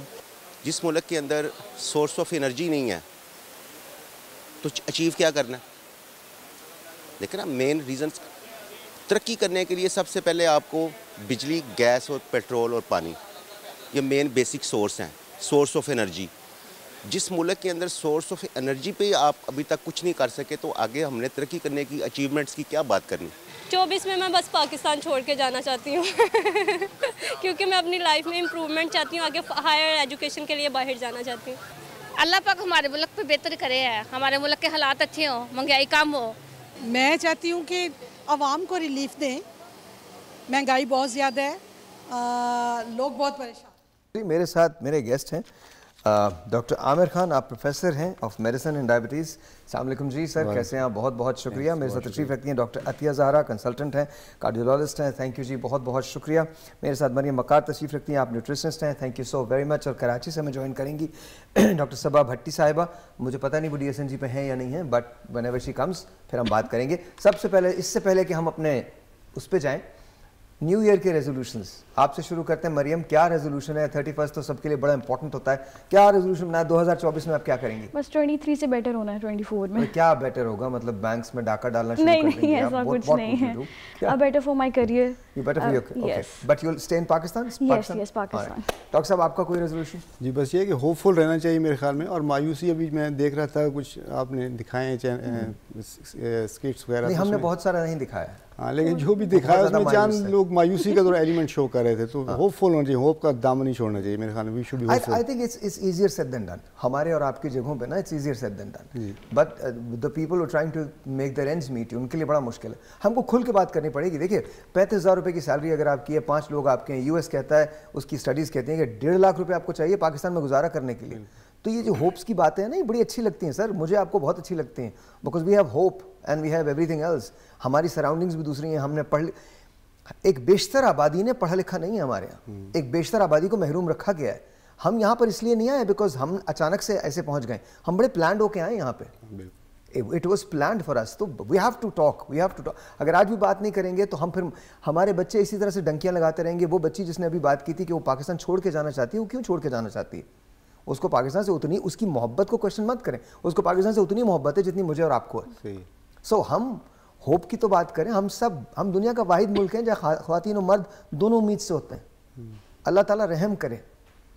अब उम्मीद तो होनी चाहिए, बट उम्मीद के साथ प्रैक्टिकल आपको होना है, खुल के बात करनी है। मैम, क्या प्लान है आपका? यही प्लान है कि हम लोगों को अपनी लाइफस्टाइल मॉडिफाई करना चाहिए और अपनी सेल्फ पे हमें ज़्यादा मेहनत करनी चाहिए। अगर हर बंदा अपनी ज़ात से अपने ऊपर सेल्फ सेंटर्ड होके फॉर द बेटरमेंट कि हमें मेहनत करनी है, फोकस होगा, तो आई थिंक अगर हर बंदा पाकिस्तानी, हर शहरी अगर ये सोच लेगा कि यस हमें दूसरे पे डिपेंडेंट नहीं होना, खुद बजाते खुद मेरे अंदर बहुत सलाहियतें हैं, और अगर उस बारे में हम सोचें, बात करें, तो मेरे ख्याल से हम बहुत बेटरमेंट की तरफ जा सकते हैं। लेकिन दूसरों से उम्मीद लगा के या दूसरों पे डिपेंडेंट होकर हम इस चीज़ को इतने अच्छे से नहीं कर सकते जितने हम अपनी ज़ात के जो है ना वो जितनी ज़ात के लिए हम कर सकते हैं। अच्छा, एक टेलीफोन कॉल है, let's see who this is online. अस्सलाम वालेकुम जी। कैसे हैं आप? बिल्कुल ठीक ठाक, बिल्कुल ठीक ठाक। मैं ज़रा एक मैसेज भी लिख रहा हूँ हमारे जो अंदर पीछे बैठे हुए हैं ना उनके लिए, तो दानिश चेक करना अपना मैसेज। हाँ जी, प्लीज़ बताइए, क्या नाम है? शाना नाम है। अच्छा, ये बताइए क्या कहना चाहती हैं? 2024 आपके लिए कैसा रहेगा? कोई परेशानी? नहीं, अल्लाह का शुक्र है। आपको क्या हुआ है भाई? आपके हाथों पे प्लास्टर लगा हुआ है। प्लास्टर? अरे नहीं, वो ड्रिप, हाँ वो ड्रिप शरिपे लगी हुई थी कोई, ऐसी बस वो, हाँ ठीक हो जाएगा अभी, बिल्कुल ठीक है। आप बताइए, आप ठीक है ना? बहुत बहुत बहुत शुक्रिया, बहुत शुक्रिया। और अभी हम दिल के दौरे की बात कर रहे हैं, बस अभी शुरू करते हैं। थैंक यू सो मच, देखते रहिएगा शो, बहुत शुक्रिया। एक बहुत बड़ी बीमारी है जो हमारे यहाँ होती है और जिसकी वजह से हमारे हॉस्पिटल्स भरे रहते हैं। खुदा ना करे, खुदा ना करे, खुदा ना करे, खुदा ना करे, उससे बहुत सारी अमवात भी होती हैं। लेकिन हम वो एक ऐसी नॉकिंग है जो कर ही रही, ओबिसिटी की वजह से होती है, सिगरेट नोशी की वजह से होती है, शराब नोशी की, सॉरी जी मुझे ये बातें कहनी पड़ेंगी, हमारे यहाँ बहुत स्ट्रेसेस की वजह से होती है। लेकिन उसकी वजूहत क्या है वो तो डॉक्टर ज़्यादा बेहतर बता सकते हैं। हमने एक पैकेज तैयार किया है, पहले वो पैकेज देख लें, उसके बाद आपकी कॉल्स को खोल रहा हूँ। याद रखिए आपकी सेहत आपकी जिम्मेदारी है। Watch this. दिल धड़कता रहे तो इंसान में जिंदगी की लहर दिखाई देती है। दिल धड़कना ही छोड़ दे तो जिंदगी दम तोड़ देती है। दिल को धड़का सा लगा रहता है कि कब ये धड़कन रुक जाए। दिल के अस्पतालों में दर्द दिल रखने वाले मरीजों का तांता बंधा रहता है। पहले बूढ़े लोगों को ये तशवीश थी, अब नौजवान और बच्चे भी दिल के हाथों मजबूर दिखाई देते हैं। दिल डूबने की नौबत तभी आती है जब दिल की मत माने, दिल की बात सुनी अनसुनी कर दें। हर खाना आखिरी खाना समझकर खाएं। सिगरेट नोशी की आदत तर्क ना करें और वॉक या जिम जाने के बजाय लैपटॉप, मोबाइल और टीवी के सामने ज्यादा वक्त गुजारें। लाइफ में एक्टिविटी के बजाय काहली और सुस्ती अपनाएं तो दिल भी एहतजाज करता है। दिल के शरियानों में लोथड़े जम जाती हैं और दिल की शरियानें तंग हो जाती हैं। जब दिल को ऑक्सीजन से भरपूर खून फराहम नहीं होता तो एंजाइना, सीने में दर्द या हार्ट अटैक यकीनी है। बदकिस्मती से ज्यादातर लोग ये नहीं जानते कि वो दिल की बीमारी में मुब्तला हो रहे हैं जब तक उन पर इसका हमला ना हो। लेकिन कुछ अलामात हैं जो दिल की बीमारी की निशानदेही कर सकती हैं, जैसे सांस का फूलना या सांस लेने में दिक्कत होना, सीने में दर्द महसूस होना, टांगों के निचले हिस्से में सूजन होना, घबराहट या घुटन महसूस होना, पसीना आना भी आर्ज़े क़ल्ब की अलामात जाहिर करता है। दिल का दौरा यानी हार्ट अटैक, हार्ट स्ट्रोक की सूरत में अस्पताल जल्द अज जल्द पहुंचना जरूरी है ताकि मालूम हो सके कि दिल को कितना नुकसान पहुंच चुका। दिल धड़कने की कोई सूरत है भी या दिल ने दर्द दिल से हार मान ली। दिल पे तो पता नहीं कितने अशार मुझे याद है। दिल धड़कने का सबब याद आया, वो तेरी याद थी, अब याद आया हाले दिल तो तुमको सुनाते, लेकिन जब वो रुखसत हुआ तब याद आया, आज मुश्किल था समझना है दोस्त, तू मुसीबत में अजब याद आया। खैर एनीवे, ये तो शायरी की बातें हैं और दिल पे तो करोड़ों अशार हैं जो लिख दिल और आंखें वो वाहिद चीज़ हैं जिस पे बहुत सारे अशार लिखे गए। एक टेलीफोन कॉल, उसके बाद कॉजेज़ पे बात करते हैं किस चीज़ की वजह से हो सकती है। अस्सलाम वालेकुम जी। अस्सलाम वालेकुम। वालेकुम अस्सलाम। आपका नाम? जी, मेरा नाम नूरुलैन फातिमा है। और साहिल भाई, आपको और जहाँ भी ये आवाज़ जा रही है उन सबको नया साल बहुत मुबारक हो। आपको भी बहुत मुबारक। और ये नया साल हमारे लिए खुशियों का बाइस बने, हमारे मुल्क के लिए अमन और अमान का बाइस बने, और जो भी हमारे इस्लामी ममालिक हैं उन सब के लिए हमारा ये नया साल जो है वो खुश आइंद साबित हो। आमीन। साहिल भाई, मैंने आपको देख के ही जो है मैंने आपको देख के आपसे सीखते हुए मैंने रेडियो ज्वाइन किया था, और तकरीबन मैंने 11 साल रेडियो पाकिस्तान में कंपेयरिंग भी की है। माशाल्लाह माशाल्लाह, वेरी नाइस। आप जो है हमारे लिए एक बहुत अच्छी मिसाल है। हमने बहुत कुछ सीखा है मैंने आपसे, आपकी कंपेयरिंग से, आपके अंदाज से। तो और जो ये 24 न्यूज़ की ट्रांसमिशन है बहुत अच्छी जा रही है, और न्यूज़ जो है इस चैनल की वो मैं सुनती भी हूँ, और फिर आगे जो है वो अपने बताती भी हूँ कि मैं 24 न्यूज़ से ये न्यूज़ सुनी है, या आपके शो के जो टॉपिक्स होते हैं वो बहुत अच्छे होते हैं। आज का जो ये टॉपिक है कि किस तरह से नई जनरेशन में ये दिल की बीमारियां आम हो रही हैं, तो इसके लिए मैं यही कहूँगी जितना हो सके हम अपनी लाइफ से चीनी, नमक और तेल को अपनी लाइफ से या तो हटा दें या कम कर दें बिल्कुल, तो हम इन बीमारियों से महफूज रह सकेंगे। और आखिरी में मैं एक अपने वतन के लिए और एक शेर पढ़ूंगी, खुदा करे कि मेरे अर्ज़ पाक पर उतरे, खुदा करे कि मेरे अर्ज़ पाक पर उतरे वो फसले गुल जिसे अंदेशा ज़वाल ना। माशाल्लाह, बहुत बहुत शुक्रिया, बहुत बहुत शुक्रिया। मुझे ब्रेक लेना, ब्रेक के बाद जैसे वापस आते हैं तो हम बात करेंगे दिल के दौरों की, अमराज की। अब पता है अब वो एज नहीं रही है, 16-16 साल के लोगों को दिल का दौरा पड़ने लगा। 16 साल 16 ईयर्स। अभी मेरी आई विटनेस पे 25 साल का एक बच्चा कोर्ट रूम के अंदर टेलीफोन पे बात कर रहा है और गिर गया और उसकी डेथ हो गई, कार्डियक अरेस्ट। ये क्या वजह है जानेंगे ब्रेक के बाद। आपकी सेहत आपकी जिम्मेदारी। Very good morning to you. चाय बना लीजिए, बहुत मज़े का शो है। We have doctors and will talk about it. Break से 2023 में सब कुछ खोया ही, हमने पाया कुछ नहीं है। अब जो 2024 आ रहा है, उम्मीद करते हैं कि जो नई हुकूमत आए हमारे लिए अच्छाई का पैगाम लाए। कुछ खोया नहीं है, लेकिन मेरा एडमिशन अच्छी जगह पे हो गया था और मैं उसको आगे अच्छे से करना चाहती हूँ। जहाँ पे मेरा एडमिशन हुआ है उसी के लिए आगे मैं अच्छा करना चाहती हूँ, टॉप करना चाहती हूँ। मैं अपने गोल अचीव करना चाहती हूँ। मैं एक अच्छा घर बनाना चाहती हूँ, इंशाल्लाह बनाऊँगी भी ऑनलाइन प्लेटफॉर्म के थ्रू।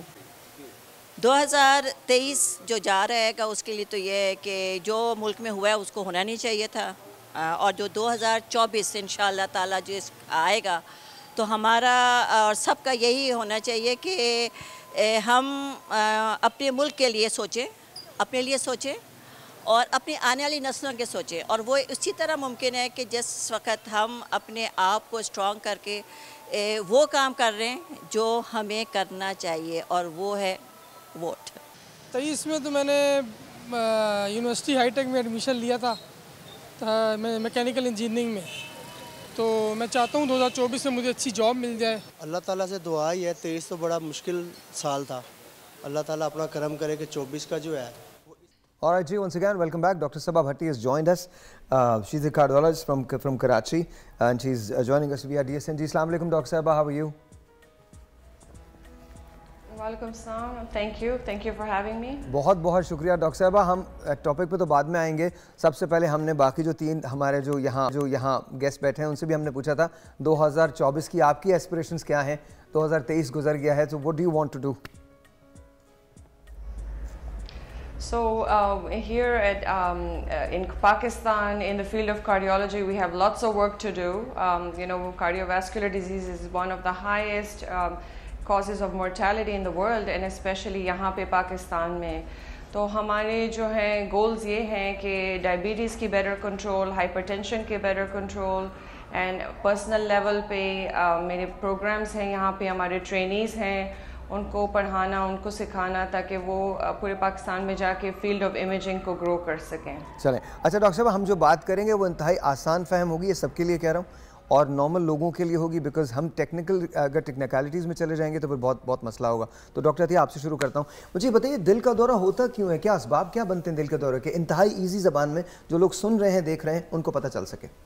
देखिए, बेसिकली होता ये है कि जो दिल की शरियानें हैं, समझें, एक दिल को भी आप एक कमरे की तरह ले लें। जैसे एक कमरे में बिजली की तारें होती हैं, नकासी होती है, दरवाजे खिड़कियाँ होते हैं, इसी तरह मुख्तलिफ दिल की जो है ना चीज़ें होती हैं। उसमें समझिए कि जो उसकी नकासी है, जो शरियाने जिसे कहते हैं, जिसमें खून का बहाव होता है, उसमें रुकावट का आ जाना। जब उसमें रुकावट हो जाती है, रुकावट बहुत ज़्यादा है, 100% हो गई है, तो बहुत शदीद दिल का दौरा पड़ता है जो जानलेवा साबित हो सकता है।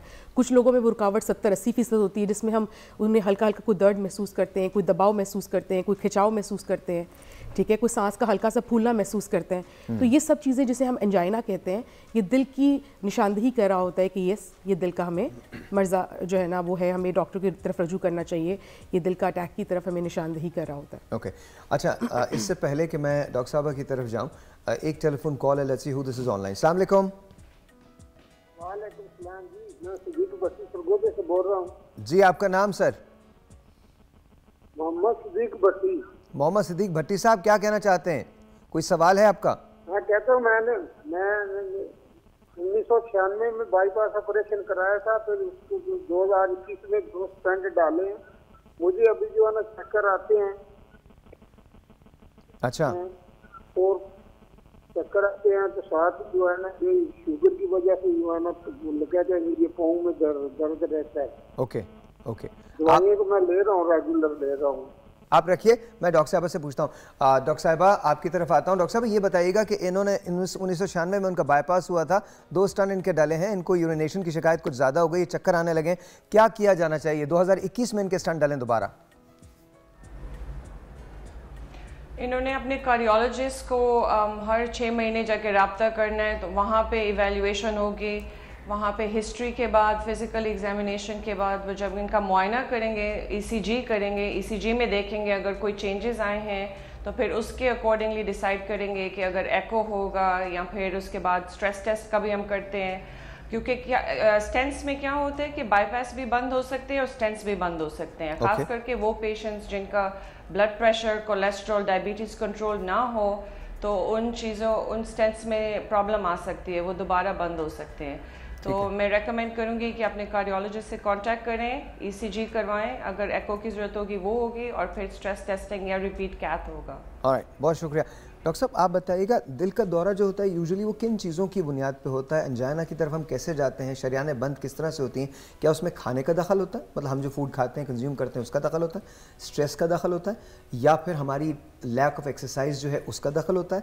कुछ हम जेनेटिक्स के अंदर इनहेरिट करते हैं, या शुगर की वजह से भी ये चीज़ें हो सकती हैं, या ओबेसिटी की वजह से भी ये चीज़ें हो सकती हैं? वजह क्या होती है? जो आपने फरमाई है, वो सारी चीज़ें इसमें इफेक्ट कर सकती हैं। सर, मैं आधा डॉक्टर हो गया हूँ ना आप लोगों के साथ। बिल्कुल, लेकिन प्लीज़ खुदा का वास्ता मेरे पास इलाज के लिए मत आइए। No idea, absolutely. इसमें बेसिकली रिस्क फैक्टर्स होते हैं जो कि दिल की बीमारी की तरफ जाते हैं। 4 मेजर रिस्क फैक्टर, जिसमें अब आप ऐसे समझाएं जैसे लोग ना बिल्कुल नॉबिस हैं। जी, मैं यही अर्ज कर रहा हूँ कि शुगर का होना, शुगर अनकंट्रोल्ड है तो एक बहुत बड़ा रिस्क है। हाँ जी। ब्लड प्रेशर का अनकंट्रोल्ड है, एक बहुत बड़ा रिस्क है। Smoking again major risk factor है। और चौथा मेजर रिस्क फैक्टर है दिल में खून की शरियानों में कोलेस्ट्रॉल वगैरह का बढ़ जाना। तो ये तो 4 मेजर रिस्क फैक्टर हैं। और जो माइनर रिस्क फैक्टर हैं उसमें सीडेंट्री लाइफस्टाइल, मतलब है कि लैक ऑफ एक्सरसाइज, यहाँ से वहाँ तक जाना, तो गाड़ी पे जाना, अपने फिजिकल मसल्स को यूज़ ना करना।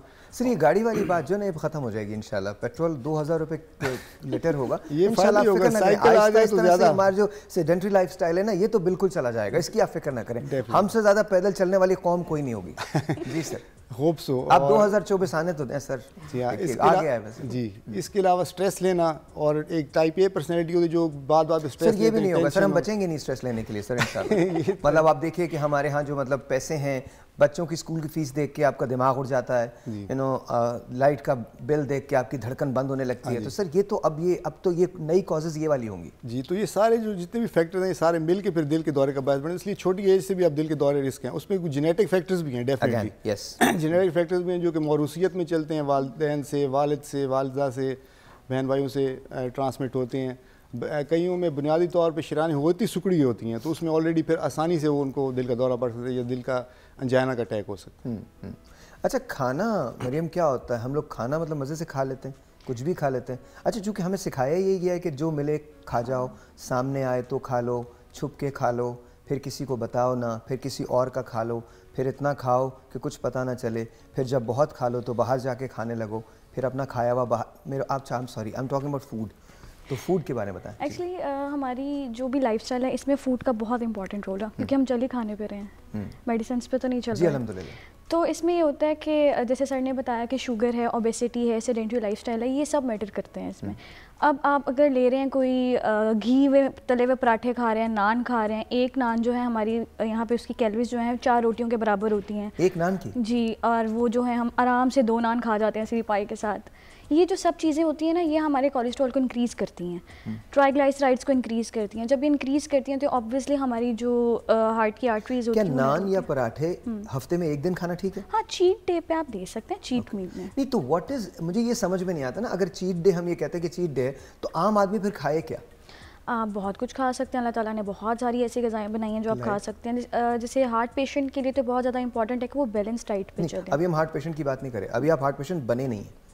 आपको देखिए, prevention is better than cure. Prevention is better than cure. बचाव की बात करें, आप पहले से ही अपनी बैलेंस डाइट पे रहना, ठीक है। अगर बहुत ज़्यादा लोग कहते हैं हमसे डाइट नहीं होती या हम कोई ऐसा स्पेसिफिक फूड नहीं खा सकते। इतने मुश्किल नाम बताते हैं, मैम फ्लैक्स सीड खा लें, ये खा लें। आपने कोई मतलब कीवी की कोई ऐसी किस्म खानी है जो सिर्फ न्यूजीलैंड में ही पैदा होती है।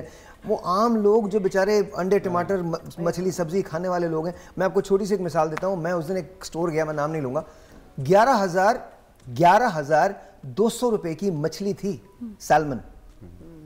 11,200 रुपए की मछली। Can you possibly imagine? Fish for 11,200 rupees, और इतना बड़ा फिले था उसका वो। I am so sorry, I don't know what country we live in. I am so sorry, मैंने एहतजाजन वो नहीं लिया। मैं क्यों खाऊंगा वो if my normal person can not afford it. मतलब लिटरली मैं बता रहा हूँ, इट वाज माइंड बॉगलिंग। और हम उसके बाद ये शिकायतें करते हैं कि हमारे साथ मतलब, तो वो चीज़ें बताएं कि क्या इससे मिल सकता है, क्या उससे मिल सकता है, वो चीज़ें बताएं सर। अब जैसे कि हमारे पास प्रोटीन है, ज़रूरी तो नहीं है वो हम मीट में से लें, हम एग्स में से ले सकते हैं, हम दालों में से ले सकते हैं, हम वेजिटेबल्स यूज़ कर सकते हैं। हर चीज़ जो है हर फूड में पाई जाती है, बट आप पे डिपेंड करता है आप हाई क्वालिटी पे जाना चाहते हैं या फिर जो आपकी रेंज में आता है उस पर रहना चाहते हैं। Alright, coming back to doctor Saba. Doctor साहबा, यहाँ तक तो बात होगी प्रिवेंशन की कि जब हम प्रिवेंशन में हो गए। कई मरतबा ऐसा होता है कि जब लोग आते हैं और उनको एंजाइना या दिल का दौरा पड़ जाता है, उसके बाद वो एडमिट भी हो जाते हैं, लेकिन फिर अपने इलाज को कंटिन्यू नहीं करते, कंटिन्यू नहीं रख पाते।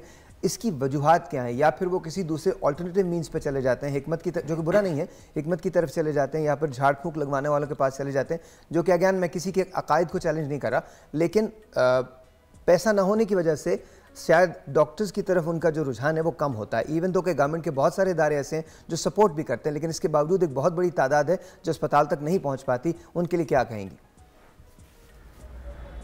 जी बिल्कुल, ये बहुत अच्छा सवाल है। इसको हम नॉन कंप्लायंस कहते हैं और ये एक बहुत बड़ी प्रॉब्लम है। इसके बहुत सारे रीज़न्स होते हैं कि ये क्यों होता है। सबसे बड़ा यही होता है कि अफोर्डेबिलिटी।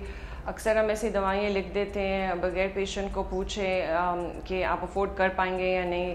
कार्डियक जो मरीज़ होते हैं उनकी बहुत सारी दवाई होती हैं, खून पतले करने की दवाई होती है, ब्लड प्रेशर की दवाई होती है, अक्सर शुगर की दवाई होती है। तो जब 4-5 दवाइयाँ होती हैं उसका एक टोटल कॉस्ट भी देखना होता है। तो हम यहाँ पे NICVD में फ्री में भी दवाइयाँ देते हैं, लेकिन कुछ दवाइयाँ ऐसी हैं जो हमारी फॉर्मूलरी पे नहीं है तो वो हमें लिखनी पड़ती है।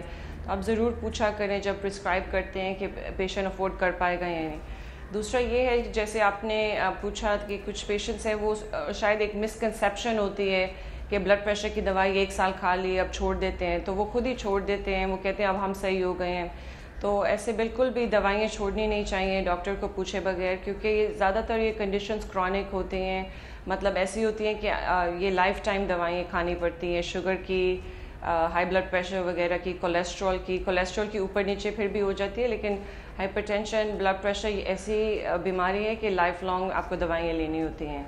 तो पेशेंट ये कहता है कि अभी मुझे चेस्ट पेन नहीं हो रहा तो मैंने दवाइयाँ छोड़ दी, तो ये एक और वजह है। तीसरी वजह ये भी है कि ट्रांसपोर्टेशन कॉस्ट, हम तक आना, दोबारा प्रिस्क्रिप्शन लेना, दोबारा लिखवाना, ये एक बहुत बड़ा इशू है। डॉक्टर साहबा मैं एक कॉल भी लूँगा लेकिन, और फिर उसके बाद आप लोग की तरफ आता हूँ। लेकिन एक शख्स था, मैं एक जगह स्कूल बनाने जा रहा था, हमने स्कूल के बजाय वहाँ क्लिनिक बना दिया। मैं वहाँ बनाने जा रहा था तो उसने मोटर बाइक पे, मैंने कहा मुझे ज़रा सर्वे करवाओ, तो उसके सर्वे करवाया। तो आपको पता है उसने मुझे क्या कहा कि मेरे पास 500 रुपये नहीं थे कि मैं अपनी वालदा को, एक बड़ा दूर का एरिया था, कि अपनी वालदा को मैं एक अस्पताल ले जाता, तो हम सारी रात उनके सिरहाने बैठे रहे और सुबह उनकी डेथ हो गई। This is exactly what has happened. एक टेलीफोन कॉल है जी, let's see who this is online. अस्सलाम वालेकुम। जी आपका नाम? मेरा नाम मदर नवाज सर। जी कैसी हैं आप? ठीक है? ठीक है सर। जी कोई सवाल है आपका? आपका सवाल है, हम हेपेटाइटिस सी के मुतालिक पूछना चाहते हैं मैरीन से। किसके मुतालिक? Hepatitis C. हाइपरटेंशन, जी पूछ लीजिए। हेपेटाइटिस सी के मुतालिक पूछ लीजिए। क्या पूछना है? मुतालिक पूछना है ना भाई, कौन सी दवाई इस्तेमाल करनी चाहिए और परहेज कौन सा करना चाहिए। नहीं तो आप गए, अगर खुदा ना करे किसी को ऐसा है हेपेटाइटिस सी है, तो आप किसी डॉक्टर के पास नहीं गए? हमने डॉक्टर पास चेक कराया, 2-3 दफा चेक किया, लेकिन दवाइयाँ असर नहीं करती हैं। दवाइयाँ क्या? दवाई कंट्रोल नहीं करती सर। कंट्रोल नहीं करती सर, आप जवाब दें। कंट्रोल पहले तो ये फरमाइए कि इनसे पूछिएगा कि ये कौन से टेस्ट कराएं जिसके ऊपर ये हेपेटाइटिस सी की बात करें, क्योंकि अक्सर जो लोग कराते हैं एंटीबॉडीज़ कराते हैं, anti-HCV, वो कोई ट्रीटमेंट के लिए इंडिकेटेड नहीं होती। ठीक है। ट्रीटमेंट देने से पहले PCR कराना पड़ता है, HCV RNA PCR क्वालिटेटिव। अगर उन्होंने PCR का टेस्ट कराया और वो उसमें रिजल्ट आया कि हेपेटाइटिस सी है, तो फिर आजकल तो आसानी हो गई कि 3 मंथ का कोर्स है गोलियों की शक्ल में। पहले तो टीके लगते थे इंटरफ्रॉन के 6 मंथ्स के लिए, 1 ईयर के भी लगते थे, लेकिन आजकल टैबलेट से कंट्रोल हो जाता है और इसका बहुत अच्छा रिस्पॉन्स है। आपने PCR का टेस्ट करवाया है? हेलो, अच्छा अगर आप सुन रही हैं तो आप PCR का और CVR का टेस्ट जो है वो PCR HCV RNA PCR HCVR या PCR जी, तो इसका टेस्ट आप करवा लीजिए और उसके बाद फिर डॉक्टर के पास जाइए। एक छोटा सा ब्रेक है जी, आपसे मिलते हैं ब्रेक के बाद। Will be right back.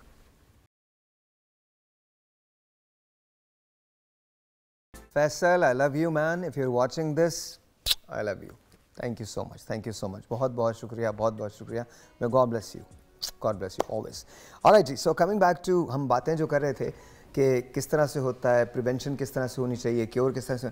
खुदा न करे किसी को एंजाइना का पेन हो गया और वो आपके पास आ गया, तो फिर आप लोग क्या करते हैं? देखिए, सबसे पहले तो हमारी वही उसकी जो शिकायत है उसका पूछना, जिसे हम कहते हैं कि सिम्टम्स, फिर कुछ चीज़ें होती हैं जो साइंस होते हैं, हमें उनसे पूछना होता है कि इससे रिलेटेड क्या था, कुछ और सांस तो नहीं फूल रहा था या कुछ दिन पहले से तो नहीं मसला था। फिर हम सबसे पहले उसकी ECG कराते हैं और हमें ब्लड प्रेशर, दिल की धड़कन का पता चल रहा होता है। खुदा न खास्ता अगर वो बड़ा हार्ट अटैक होता है, ठीक है, तो उसमें हमारे पास होता है कि अगर मरीज़ बर वक्त हॉस्पिटल आ गया है तो हमारे पास आइडियल टाइम होता है 60 to 90 मिनट्स कि हम फ़ौरन मरीज़ को कुछ, अगर बड़ा हार्ट अटैक है तो 60 से 90 मिनट 90 मिनट बहुत अच्छा हमारे, उसे हम कहते हैं डोर टू बेलून टाइम। उसमें ऐसा होता है कि हम मरीज़ को कुछ खून पतला करने की दवाएं देते हैं, कुछ उसको तिब्बी इमदाद, शुरू में देखेगा हमारा मरीज़ बिल्कुल ठीक है तो हम उसको कैथ लैब में ले जाते हैं, जिसे हम फ़ौरन की एंजियोग्राफी करते हैं और उसमें जो शरियान बंद होती है उसी वक्त उसको खोल देते हैं।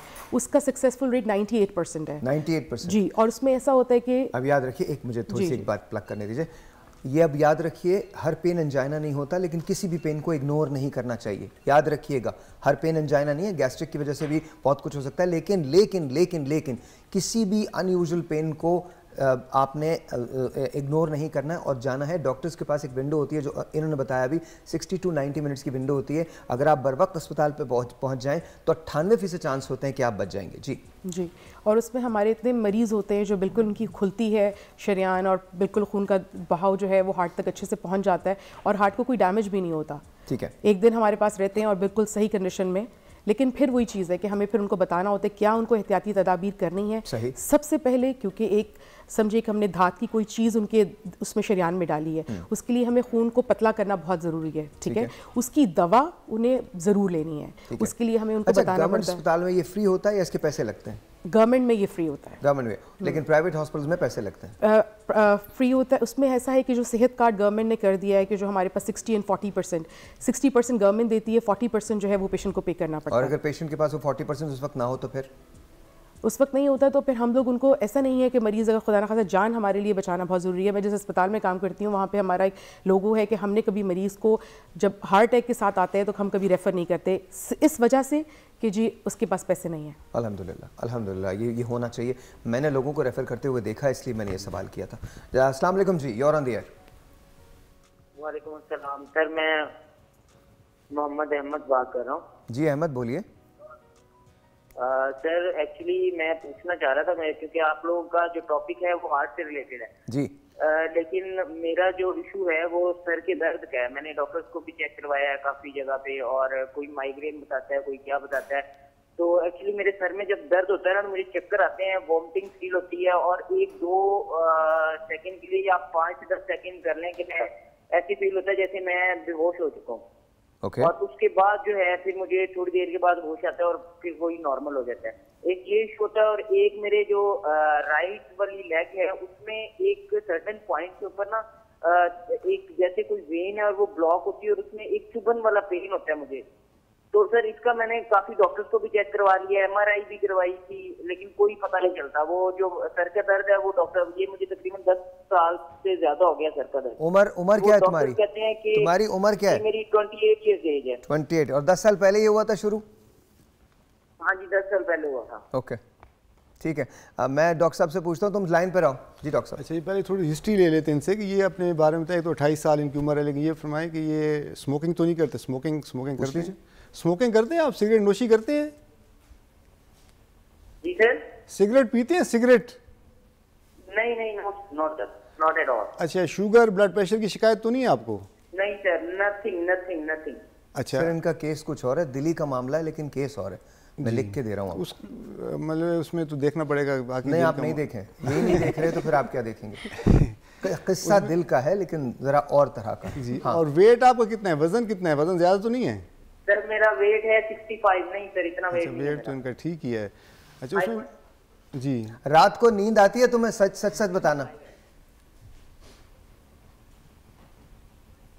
Hello offline Ahmad. सर रात को रेगुलर जैसे 2-3 बजे नींद आती है, मतलब 2 बजे 12 बजे के बाद ही नींद आती है, और सुबह अर्ली मॉर्निंग मुझे उठना होता है क्योंकि मैं ऑफिस जाता हूँ। हाँ, तो क्या सोचते रहते हो रात को सोते हुए? सर नींद ही नहीं आती, बस ऐसे ही। हाँ। ये रूटीन है सर, काफी अर्से से। आखिरी मोहब्बत कब की थी? सर ऐसी कोई बात नहीं है। बेकार बात मत करो, तुम मेरा नंबर ले लो, मुझसे बात करो। तुम्हारा इलाज डॉक्टर्स के पास नहीं, मेरे पास है, मैं तुम्हें बताऊंगा। नहीं सर, ऐसी बिलीव नहीं सर। मैं ये काम छोड़ दूंगा अगर ऐसी बात नहीं है तो। बेटा मैं पिछले, हाँ मेरा नंबर ले लो, तुम अभी शर्मिंदा नहीं होते इन बातों पे। मैं एक बात मेरी हमेशा याद रखना। हाँ 10 साल से मुझे पेन है। हाँ चलो 10 साल से पेन है, 11वें साल नहीं रहेगा, ट्रस्ट मी। बट मैं तुम्हें सिर्फ ये बता रहा हूँ, एक बार मुझसे बात ज़रूर कर लो और किसी अच्छे डॉक्टर को दिखाओ, ज़रूर दिखाओ। आई नो तुमने दिखाया होगा, लेकिन ज़रूर किसी अच्छे डॉक्टर को दिखाओ। वो तो हम मजाक बात कर रहे हैं, लेकिन बस इतना याद रखना, लाइफ के अंदर जिन लोगों के पास तुम्हारे लिए सोचने का टाइम नहीं है ना, जिन लोगों के पास तुम्हारे लिए सोचने का टाइम नहीं है, तुम्हारे पास उनके लिए एक लम्हा भी नहीं होना चाहिए। Life is too short. जो सारी इस बकवास की नज़र हो जाए कि मुझे किसने पसंद किया, कितने लाइक्स आए, कितने लाइक्स नहीं आए, मैं उसका दोस्त था, मैं उसको। Move on with your life. Have a mission in your life, have a goal in your life, make something out of yourself. Don't sit there and feel sad for yourself कि तुम पता नहीं तुम पे कौन सा जुल्म टूटा हुआ है। किसी पे कोई जुल्म नहीं टूटा, हम अपने ऊपर जुल्म खुद तोड़ते हैं। खैर एनीवे, आपने वैसे बहुत अच्छी काउंसलिंग कर दी है, क्योंकि इन्होंने MRI कराया, वो भी नॉर्मल है, मैं बता रहा हूँ। तो साइकोसोमेटिक और आपका डायग्नोसिस तो बिल्कुल ठीक था। वैसे जो बातें मैं मास्टर्स हूँ NLP में, तो I teach human behaviour anyway. हाँ, तो मेरे ख्याल में साइकोलॉजिकल इनका इशू है, साइकोसोमेटिक डिसऑर्डर हो सकते हैं। Ma'am coming back to you, हम जो बात कर रहे थे, थोड़ा सा मुझे उस पर वजाहत कर दीजिए कि जब पेशेंट आ गया 40% अगर उसके पास नहीं है, फिर भी आपके हॉस्पिटल ने तो ये कर दिया, उसके बाद का जो ट्रीटमेंट होता है वो कितना एक्सपेंसिव होता है? देखिए, जो खून पतला करने की दवाएं हैं वो बहुत ज़्यादा महंगी तो नहीं है, लेकिन यस, अगर कोई पेशेंट हमारे जैसे मुल्क में आजकल जितने हालात हैं, अगर कोई तबका है ऐसा जो मज़दूर है और वो ये दवाएं भी नहीं ले सकता, तो हम ज़रूर उनको गवर्नमेंट की तरफ रेफ़र कर देते हैं कि वो गवर्नमेंट हॉस्पिटल में उनको फ्री दवाएँ मिलती हैं, ठीक है। और एक हमारे हॉस्पिटल में भी एक ज़कात का एक फ़ंड एक होता है, उसमें भी हमारे जो है ना उसमें अच्छा माशाल्लाह, आप हमारी स्ट्रेंथ का अंदाज़ा कीजिए डॉक्टर साहिबा, हम ज़कातों पे भी चलते हैं और मज़े की बात ये बाहर के मुल्कों से फंडिंग भी लेते हैं आम आवाम के लिए, पता नहीं फिर हम यहाँ क्या कर रहे हैं। सरकास्टिकली बोल रहा हूँ, समझ जाइएगा, और हुकूमत से कह रहा हूँ, खुदा का वास्ता मेडिसिन तो फ्री करें। कौन सी ऐसी चीज़ें हैं जिसको खाने से दिल का दौरा प्रिवेंट हो सकता है? अच्छा, हमारे पास इस तरह कोई मैजिक फूड नहीं होता जिससे आप हार्ट अटैक की तरफ नहीं जा सकते, बट ये इस तरह की फूड ज़रूर है जिससे आपकी जो हार्ट की हेल्थ है वो बेटर हो सकती है। वो क्या है? जिसमें हम बैलेंस डाइट लेते हैं, plenty of fruits and vegetables. जितने भी हार्ट पेशेंट्स होते हैं हम उन्हें कहते हैं आप मीट की तरफ जाने से ज़्यादा बेटर है कि आप वेजिटेबल्स की तरफ रहें, फ्रूट्स की तरफ रहें और हाई फाइबर डाइट लें, जिसमें हमारे पास लेग्यूम्स, दालें वगैरह भी आती हैं, सब्ज़ी आती हैं, ग्रीन वेजिटेबल्स आते हैं और फ्रूट्स आते हैं। हमारे पास इस तरह के बहुत ज़्यादा स्पेसिफिक फ्रूट्स हैं जो हमें हार्ट अटैक या एंजाइना इन जैसी चीज़ों से बचा सकते हैं। उसमें हमारे पास सिट्रस फ्रूट्स हैं, इसमें इस तरह के फ़ाइबर होते हैं जो आपको कोलेस्ट्रॉल से बचाते हैं, कोलेस्ट्रॉल हाई होने से जो है प्रिवेंट करते हैं। और सेम एज़ आप डार्क चॉकलेट ले सकते हैं बट इन मॉडरेशन। इसमें इस तरह की फ़ाइबर्स ऐड होती हैं जो आपको TG से, जिसको हम ट्राइग्लाइसराइड्स नॉर्मली इसको बैड फैट कहते हैं, तो उनसे ले सकते हैं, वो आप ले सकते हैं लेकिन मॉडरेशन में, मॉडरेशन के अंदर, हर चीज़ मॉडरेशन के अंदर होती है। Excess of everything is bad. अच्छा, मैं ये अर्ज़ करता हूँ कि जो खून पतला करने वाली दवाएं जैसे डॉक्टर साहब फरमा रही थी, वो अगर एक चीज़ एक आदमी अफोर्ड नहीं करता, मेजॉरिटी हमारे देहात से ताल्लुक़ रखते हैं मरीज़ दिल के, तो उनको खून पतला करवाने की दवाइयाँ कई महंगी भी हैं, तो सिंपल जो डिस्प्रीन है या एस्प्रीन है वो खाने से भी खून पतला रहता है। जी बिल्कुल, वो दैट वेरी चीप, बहुत चीप है और उसका बड़ा फ़ायदा है, बहुत इफेक्टिव मेडिसिन। खून पतला करने के लिए डिस्प्रीन का इस्तेमाल भी इक्वली इफेक्टिव। अच्छा, लेकिन ये कितनी लेनी होती है आपको डिस्प्रीन जो है? ये 300 मिलीग्राम तक, यानी एक कितने दिन तक लेनी है? हमेशा ये तो लाइफ लॉन्ग ऑलमोस्ट लेनी पड़ती है, लेकिन खाली पेट नहीं, नाश्ते के बाद, क्योंकि स्टमक को इरिटेट करती है। अच्छा, मैं डॉक्टर साहब की तरफ जाता हूँ। डॉक्टर साहब ये बताइए कि जब सर्जरी हो गई, तमाम चीज़ें हो गई, इसके बाद अगर आपने एक बाईपास कर दिया तो एक गुड बाईपास की क्या उम्र होती है, और उसके बाद कब दोबारा आपको रीचेक करवाना होता है या कब वो रीअकर हो सकता है दोबारा?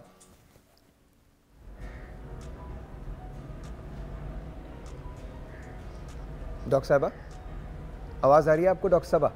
जी, हेलो। जी आ रही है आपसे सवाल।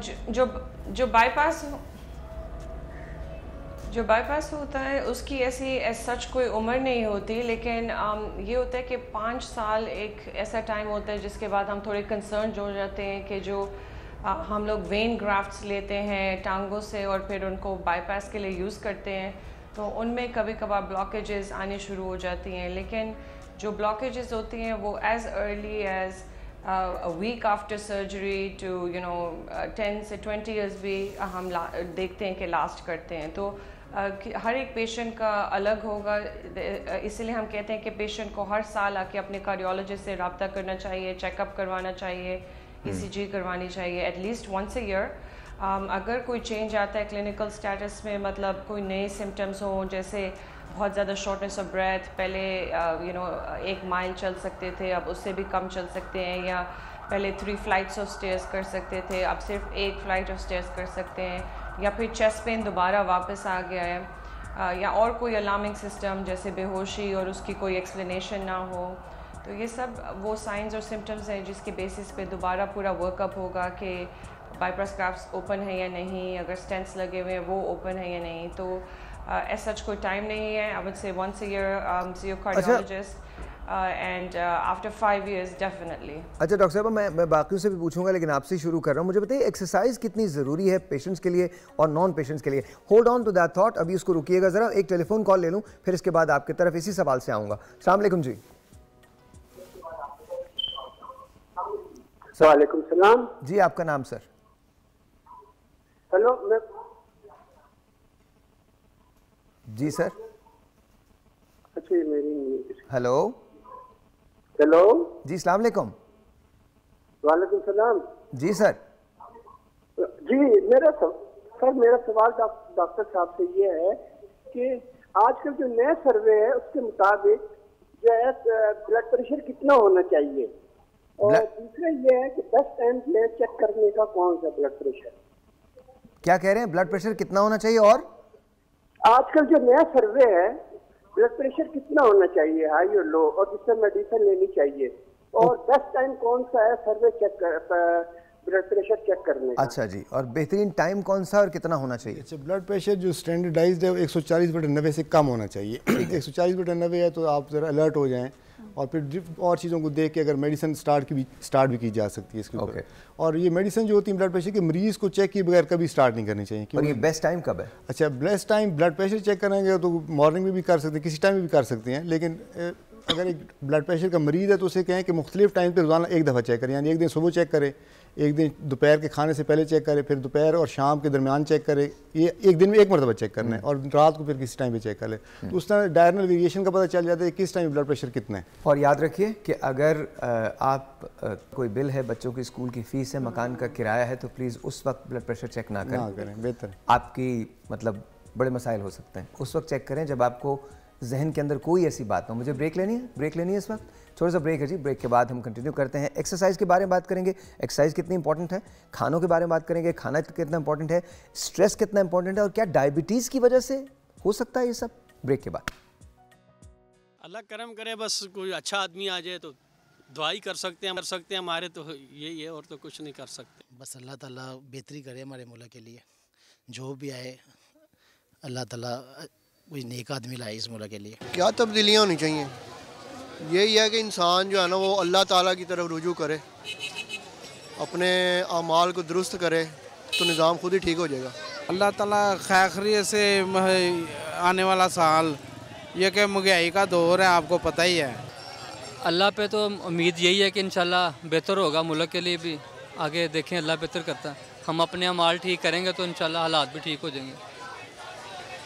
नए साल में सबको यही करना चाहिए कि अपने गुनाहों से बंदा तौबा करे। नए साल में सर कुछ नहीं तब्दीली, जैसे दुनिया चल रही वैसे चलनी है, ना कोई तब्दीली होनी है और ना होनी है। नए साल में बस अल्लाह का शुक्र अदा करना चाहिए कि एक साल बीत गया पिछला हमारा, और आने वाले साल में अल्लाह ताला हमें वो सब कुछ अता फरमाया जो पिछले साल में नहीं अता फरमाया। नहीं, ये हमारा साल नहीं है, हमारा साल तो इस्लामी साल है। तो हमारे जितने भी दारे हैं ना, ये हक लाल पे तवज्जो देना, हमारा मुल्क आसमान पे चले। हमारी नज़र में तो ये है कि बेटा सबके लिए बेहतरी होनी चाहिए, वो छोटा हो या बड़ा हो, गरीब हो या अमीर हो। पहले तो ये जो हमारा पॉलिटिक्स है, इन्हें ही जब तक ये नहीं आपस में तजाद ख़त्म करेंगे तो मुल्क की कहाँ भागदौड़ सही संभाली जाएगी। महंगाई कम हो जाए, बस इंसान वापस आ जाए, इंसानियत आ जाए, और क्या। ऑलराइट जी, मैं सालगिरह और नए साल नहीं समझ पाता। जो साल कम हो रहे होते हैं उन्हें हम खुशी से मनाते हैं, तो I have no idea. But ये मैं आज तक लाइफ इंश्योरेंस नहीं समझ सका। Actually it should be called death insurance, because when you are dead then you are going to get that. But मैं आज तक समझ नहीं पाया, लेकिन मेरे समझने से क्या होता है। आइए चलते हैं जनाबे जाहिद भाई की तरफ। मारफा, अस्सलाम वालेकुम, कैसे हैं आप? क्या हाल है आपके? क्या सेहत के उसूलों को मद्देनजर रखते हुए आप क्या बना रहे हैं आज? सर ये अपहोल्स्टर सैंडविच है। ओके। इसमें स्टफिंग जो सी है ना वो वेजी की होती है, चिकन की होती है और कॉकटेल। जबरदस्त। तो ये एक सैंडविच तो खाया जा सकता है बड़े आराम से। हाँ, बड़ा इजी, एक मील के तौर पे हेल्दी है, एक मील के तौर पे खाया जा सकता है। जी बिल्कुल। मैं भी थोड़ी देर में आपके पास आऊँगा। श्योर। डन। अच्छा जी, डॉक्टर साहब we are going to go to you. और वो सवाल जो मैंने पहले किया था वही सवाल है, वर्जिश का कितना रोल होता है हमारे यहाँ प्रिवेंशन के अंदर, या even after the procedure is done? Exercise बहुत ज़्यादा, वर्जिश एक्सरसाइज बहुत ज़्यादा इम्पोर्टेंट होती है। हमारी जो कार्डियोलॉजी की सोसाइटीज़ हैं ऑल ओवर द वर्ल्ड वो रेकमेंड करती हैं कि एरोबिक एक्सरसाइज, मतलब वो एक्सरसाइज जिसके साथ आपकी हार्ट रेट इंक्रीज़ होगी, जैसे कि ब्रिस्क वॉकिंग हो गया, जॉगिंग हो गया, आप बहुत स्लो भी नहीं चल सकते, heart rate has to increase at least 3 times a week and for at least 15 to 20 minutes each time. So ऐसा नहीं है कि हर रोज़ आपको 1 घंटा करना है, अगर आप कम टाइम भी करें लेस फ्रीक्वेंसी के साथ 3, 4, 5 times a week, slowly build it up. And number of minutes भी जो होते हैं आप 15-20 मिनट से शुरू कर सकते हैं और फिर उसको इंक्रीज कर सकते हैं according to tolerance. So again ये वाले जो इम्पोर्टेंट पॉइंट्स हैं ये सिर्फ उन लोगों के लिए नहीं है जिनको ऑलरेडी हार्ट डिजीजेस हैं, ये सब के लिए है. Prevention is important and the most important time to walk is right after a meal. So अक्सर ये होता है कि मील के बाद लोग नैप ले लेते हैं या लेट जाते हैं, लेकिन डॉक्टर साहबा एक सवाल, एक सवाल डॉक्टर साहब, आई एम सॉरी, मैं कथा कलामी की माफ़ी, प्लीज़ एक सवाल है. हमारे यहाँ वॉक के बजाय ग्रीन टी को प्रेफर किया जाता है. मैंने ऐसी ज़बरदस्त किस्म की थ्योरी सुनी है, बिकॉज आपको पता है ना हमारे यहाँ तो बड़े ज़बरदस्त फ़िलासफ़र्स पैदा हुए हैं. उन्होंने ये भी कहा है कि अगर ग्रीन टी पी लो तो पेट हल्का हो जाता है, वर्जिश की ज़रूरत नहीं रहती. क्या ऐसा सही है? सो ग्रीन टी हेल्थ के लिए, स्पेशली कार्डियक हेल्थ के लिए बहुत अच्छा है. इस पर स्टडीज़ भी हो चुकी हैं. There is no harm in के मतलब कोई नुकसान नहीं है ग्रीन टी लेने में, लेकिन ग्रीन टी एक सब्स्टिट्यूट नहीं है एक्सरसाइज के लिए. मतलब अगर आपने डाइजेशन को असिस्ट करता है. अगर डॉक्टर साहब आपने मतलब 2 प्लेट बिरयानी खा ली है, कुछ गोश्त खा लिया है, कुछ रायता उस पर डाल लिया है, और फिर उसके बाद आपने फ़लान ले लिया है या जर्दा खा लिया है, और उसके बाद आपने ग्रीन टी पी है और कह रहे हैं कि ये तो पेट बिल्कुल हल्का कर देती है, तो ये इस किस्म के फ़िलासफ़र्स को कहाँ लेके जाया जाए? इनको कभी कभी मेरा दिल चाहता है इन्हें गले लगा के खूब या तो इन्हें रुलाऊं या मैं खुद रहूं. जी, आई थिंक आपकी बात सही है. I think you know obviously green tea एक सब्स्टिट्यूट नहीं है एक्सरसाइज के लिए. आई वुड सजेस्ट कि अगर ऐसा एक हैवी मील कभी कभार इंसान ले लेते हैं, not on a daily basis, but अगर किसी ने इस तरह से हैवी मील हो जाता है, बहुत इंपॉर्टेंट है उसके बाद आप जाके 15-20 मिनट वॉक करें और पहले स्लोली करें, फिर उसको आप रैंप अप करें एंड इंक्रीज फ्रीक्वेंसी करें. और ये एक प्रॉब्लम है क्योंकि जहाँ पे अक्सर शहरों में जहाँ पे सिक्योरिटी नहीं होती और लोग फिक्रमंद रहते हैं कि स्नैचिंग हो जाएगी, रॉबरी हो जाएगी, तो पार्क्स भी इतने सारे नहीं हैं. जैसे ये एक बहुत बड़ी प्रॉब्लम है कराची में. घर में कीजिए. लेकिन अब हम देखते हैं कि बिल्कुल हॉलवेज में घर में कर सकते हैं, टेरेसेस पे कर सकते हैं, और कुछ लोग शॉपिंग मॉल्स में भी करते हैं. वो उसका ये होता है कि आप रुक के एक दुकान में जाके बार बार रुक के उसको आप एक्सरसाइज काउंट नहीं कर सकते, आपको थोड़ा कंटिन्यूस और ब्रिस्कली करना होता है. अच्छा, मेरे फादर जो थे वो कमरे में किया करते थे, अब फिर ज़ाहिर है पार्क्स में जाने लगे और अभी वो करते हैं. लेकिन आप बहुत सारी एक्सरसाइजेज ऐसी हैं जो आप बड़े आराम से एक कुर्सी की मदद से कर सकते हैं. आपको कुछ नहीं करना उसमें, थोड़ा सा ज़रा नॉर्मलाइज रहें. 15 मिनट के बाद जब आपका फूड सेटल हो जाए, आप सिर्फ ये ज़रा मुझे देख लीजिएगा, मैं आपको दो एक्सरसाइज बता रहा हूँ and it's absolutely fine. 2 exercise बता रहा हूँ. थोड़ा सा ज़रा आपका जब फूड सेटल डाउन हो जाए तो आपने करके बैठना है, ऐसे करके उठना है, ऐसे करके बैठना है, और शुरू करें 10 से 15 पुशअप्स के साथ, मतलब सिटअप्स के साथ, और उसके बाद आपको खुद पता चल जाएगा. इसी तरह से अगर आप यहाँ आते हैं, ये कुर्सी है ना, बड़े आराम से आपने कुछ नहीं करना. लेट्स सी, मैं इसको थोड़ा सा इधर कर रहा हूँ, ये आपने ऐसे किया, ये आप इसको, मैं ज़ाहिर मेरी पैंट्स ऐसी नहीं है कि मैं उसको कर सकूँ, लेकिन आपको बता रहा हूँ ये कर सकते हैं. सिंपली ये एक्सरसाइजेज जो हैं ये वार्म अप एक्सरसाइजेज कहलाती हैं, और आप ये सिंपली कर सकते हैं. इससे क्या होता है, इससे आपकी हर चीज़ अच्छी होती है, बेहतर हो जाती है. आपको कहीं जाने की ज़रूरत नहीं है, आप मूव कर सकते हैं, अपने पूरे जिस्म को ऐसे करके मूव कर सकते हैं. यू कैन, देखें स्ट्रेचिंग आप, अच्छा योगा का आप कर सकते हैं बड़े आराम से एक जगह बैठ के अपने आप. और अगर इतना सा भी कमरा है ना, आप उसके अंदर चक्कर लगा सकते हैं. 15-20 मिनट की एक्सरसाइज आप बड़े आराम से कर सकते हैं. आपको कहीं जाने की ज़रूरत नहीं, किसी स्नैचिंग की ज़रूरत नहीं. लेकिन खुदा का वास्ता उन फ़लसफ़ियों से महफूज रहें जो आपको ये कहते हैं कि बिरयानी खाने के बाद आप ग्रीन टी पियेंगे तो सब ख़त्म हो जाता है. नहीं होता कुछ भी ख़त्म. Coming back to you doctor साहबा, मुझे बताइए कि हम वर्जिश की तो हमने बात कर ली, सिगरेट कितनी बुरी होती है दिल के दौरे के लिए? यूजुअली मर्दों में होती है, लेकिन सेकेंड पैसिव स्मोकिंग की वजह से. बिल्कुल ऐसा ही है. सिगरेट नोशी समझें बिल्कुल जानलेवा है, और ये हम लोग बहुत सुनते हैं और बार बार काउंसलिंग भी करते हैं. एक ज़माने में नोशी बहुत जानलेवा होती थी, जी सिगरेट भी जानलेवा होने लगी. बिल्कुल ऐसा ही है. और सिर्फ ऐसा नहीं कि जो पी रहा है, जो साथ बैठे हुए हैं, जिसे हम पैसिव स्मोकिंग कहते हैं, ये भी उतनी ही नुकसानदेह है जितना आपने सिगरेट को, जैसे आप खुद पी रहे हो. हाँ. लेकिन बहुत स्टबर्न पेशेंट्स आते हैं, क्योंकि जाहिर बात है कुछ हमारे पास लोग आते हैं 10-10, 20-20 साल से पी रहे होते हैं. हम एकदम से ये नहीं कह सकते कि आप सिगरेट छोड़ दें और वो आपकी बात भी नहीं मानेंगे. ठीक है, उसमें एक समझे ग्रुप, एक एक घर वालों को भी इन्वॉल्व होना पड़ेगा, पेशेंट की अपनी विल पावर भी चाहिए होगी, हम उसके साथ बैठ के बात करेंगे कि उसे किस तरह ग्रेजुअली उसे टेपर डाउन करना है। उसके साथ हम मेडिसिन का सहारा भी ले सकते हैं, हमें कोई पैचेस होते हैं निकोटीन वो भी लगा सकते हैं। अच्छा, ये जो हमारे दबंग हीरोज़ होते हैं जो कहते हैं कि सिगरेट से कुछ भी नहीं होता, सिगरेट खूबसूरती की निशानी होती है, आपको पी जाना चाहिए, तो मतलब वो उनको क्या कहेंगे? मर्दानगी की निशानी। बिल्कुल, ये तो मेरे ख्याल से कोई एक पास होना चाहिए कि ऐसे लोगों के लिए सख्त से सख्त सज़ा दी जाए, क्योंकि ये बहुत ख़तरनाक चीज़ है। ठीक है, एक टेलीफोन कॉल है, let's see who this is online. अस्सलाम वालेकुम जी। वालेकुम अस्सलाम जी, क्या नाम?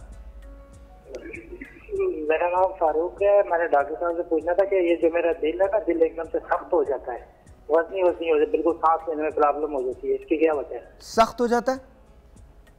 जी जी। कैसे? नहीं, सख्त कैसे हो जाता है? बिल्कुल सांस लेने में मसला बन जाता है, दर्द बहुत ज्यादा हो जाता है, अचानक से ही होता है ये। तो आपने किसी डॉक्टर को दिखाया भाई? जी, डॉक्टर को चेक करवाया था मैंने। तो क्या कहते हैं? हाँ, तो क्या कहते हैं? डॉक्टर तो कह रहे थे कि जो मैं ड्राई फ्रूट वगैरह खाता हूँ ना, कह रहे थे उसको थोड़ा कंट्रोल करें, ड्राई फ्रूट। आपका उसके बाद चिकनाई वाली चीजें जो अच्छा, आपने ईसीजी वगैरह करवाया, वो बिल्कुल ठीक है?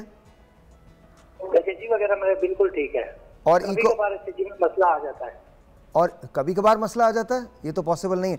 और अच्छा, नहीं, लेकिन फिर उसके कोई ट्रीटमेंट्स भी तो होते होंगे ना, कुछ तो करते होंगे। आप साथ रहिए, लेकिन अपने टेलीविजन का वॉल्यूम बंद कर दें।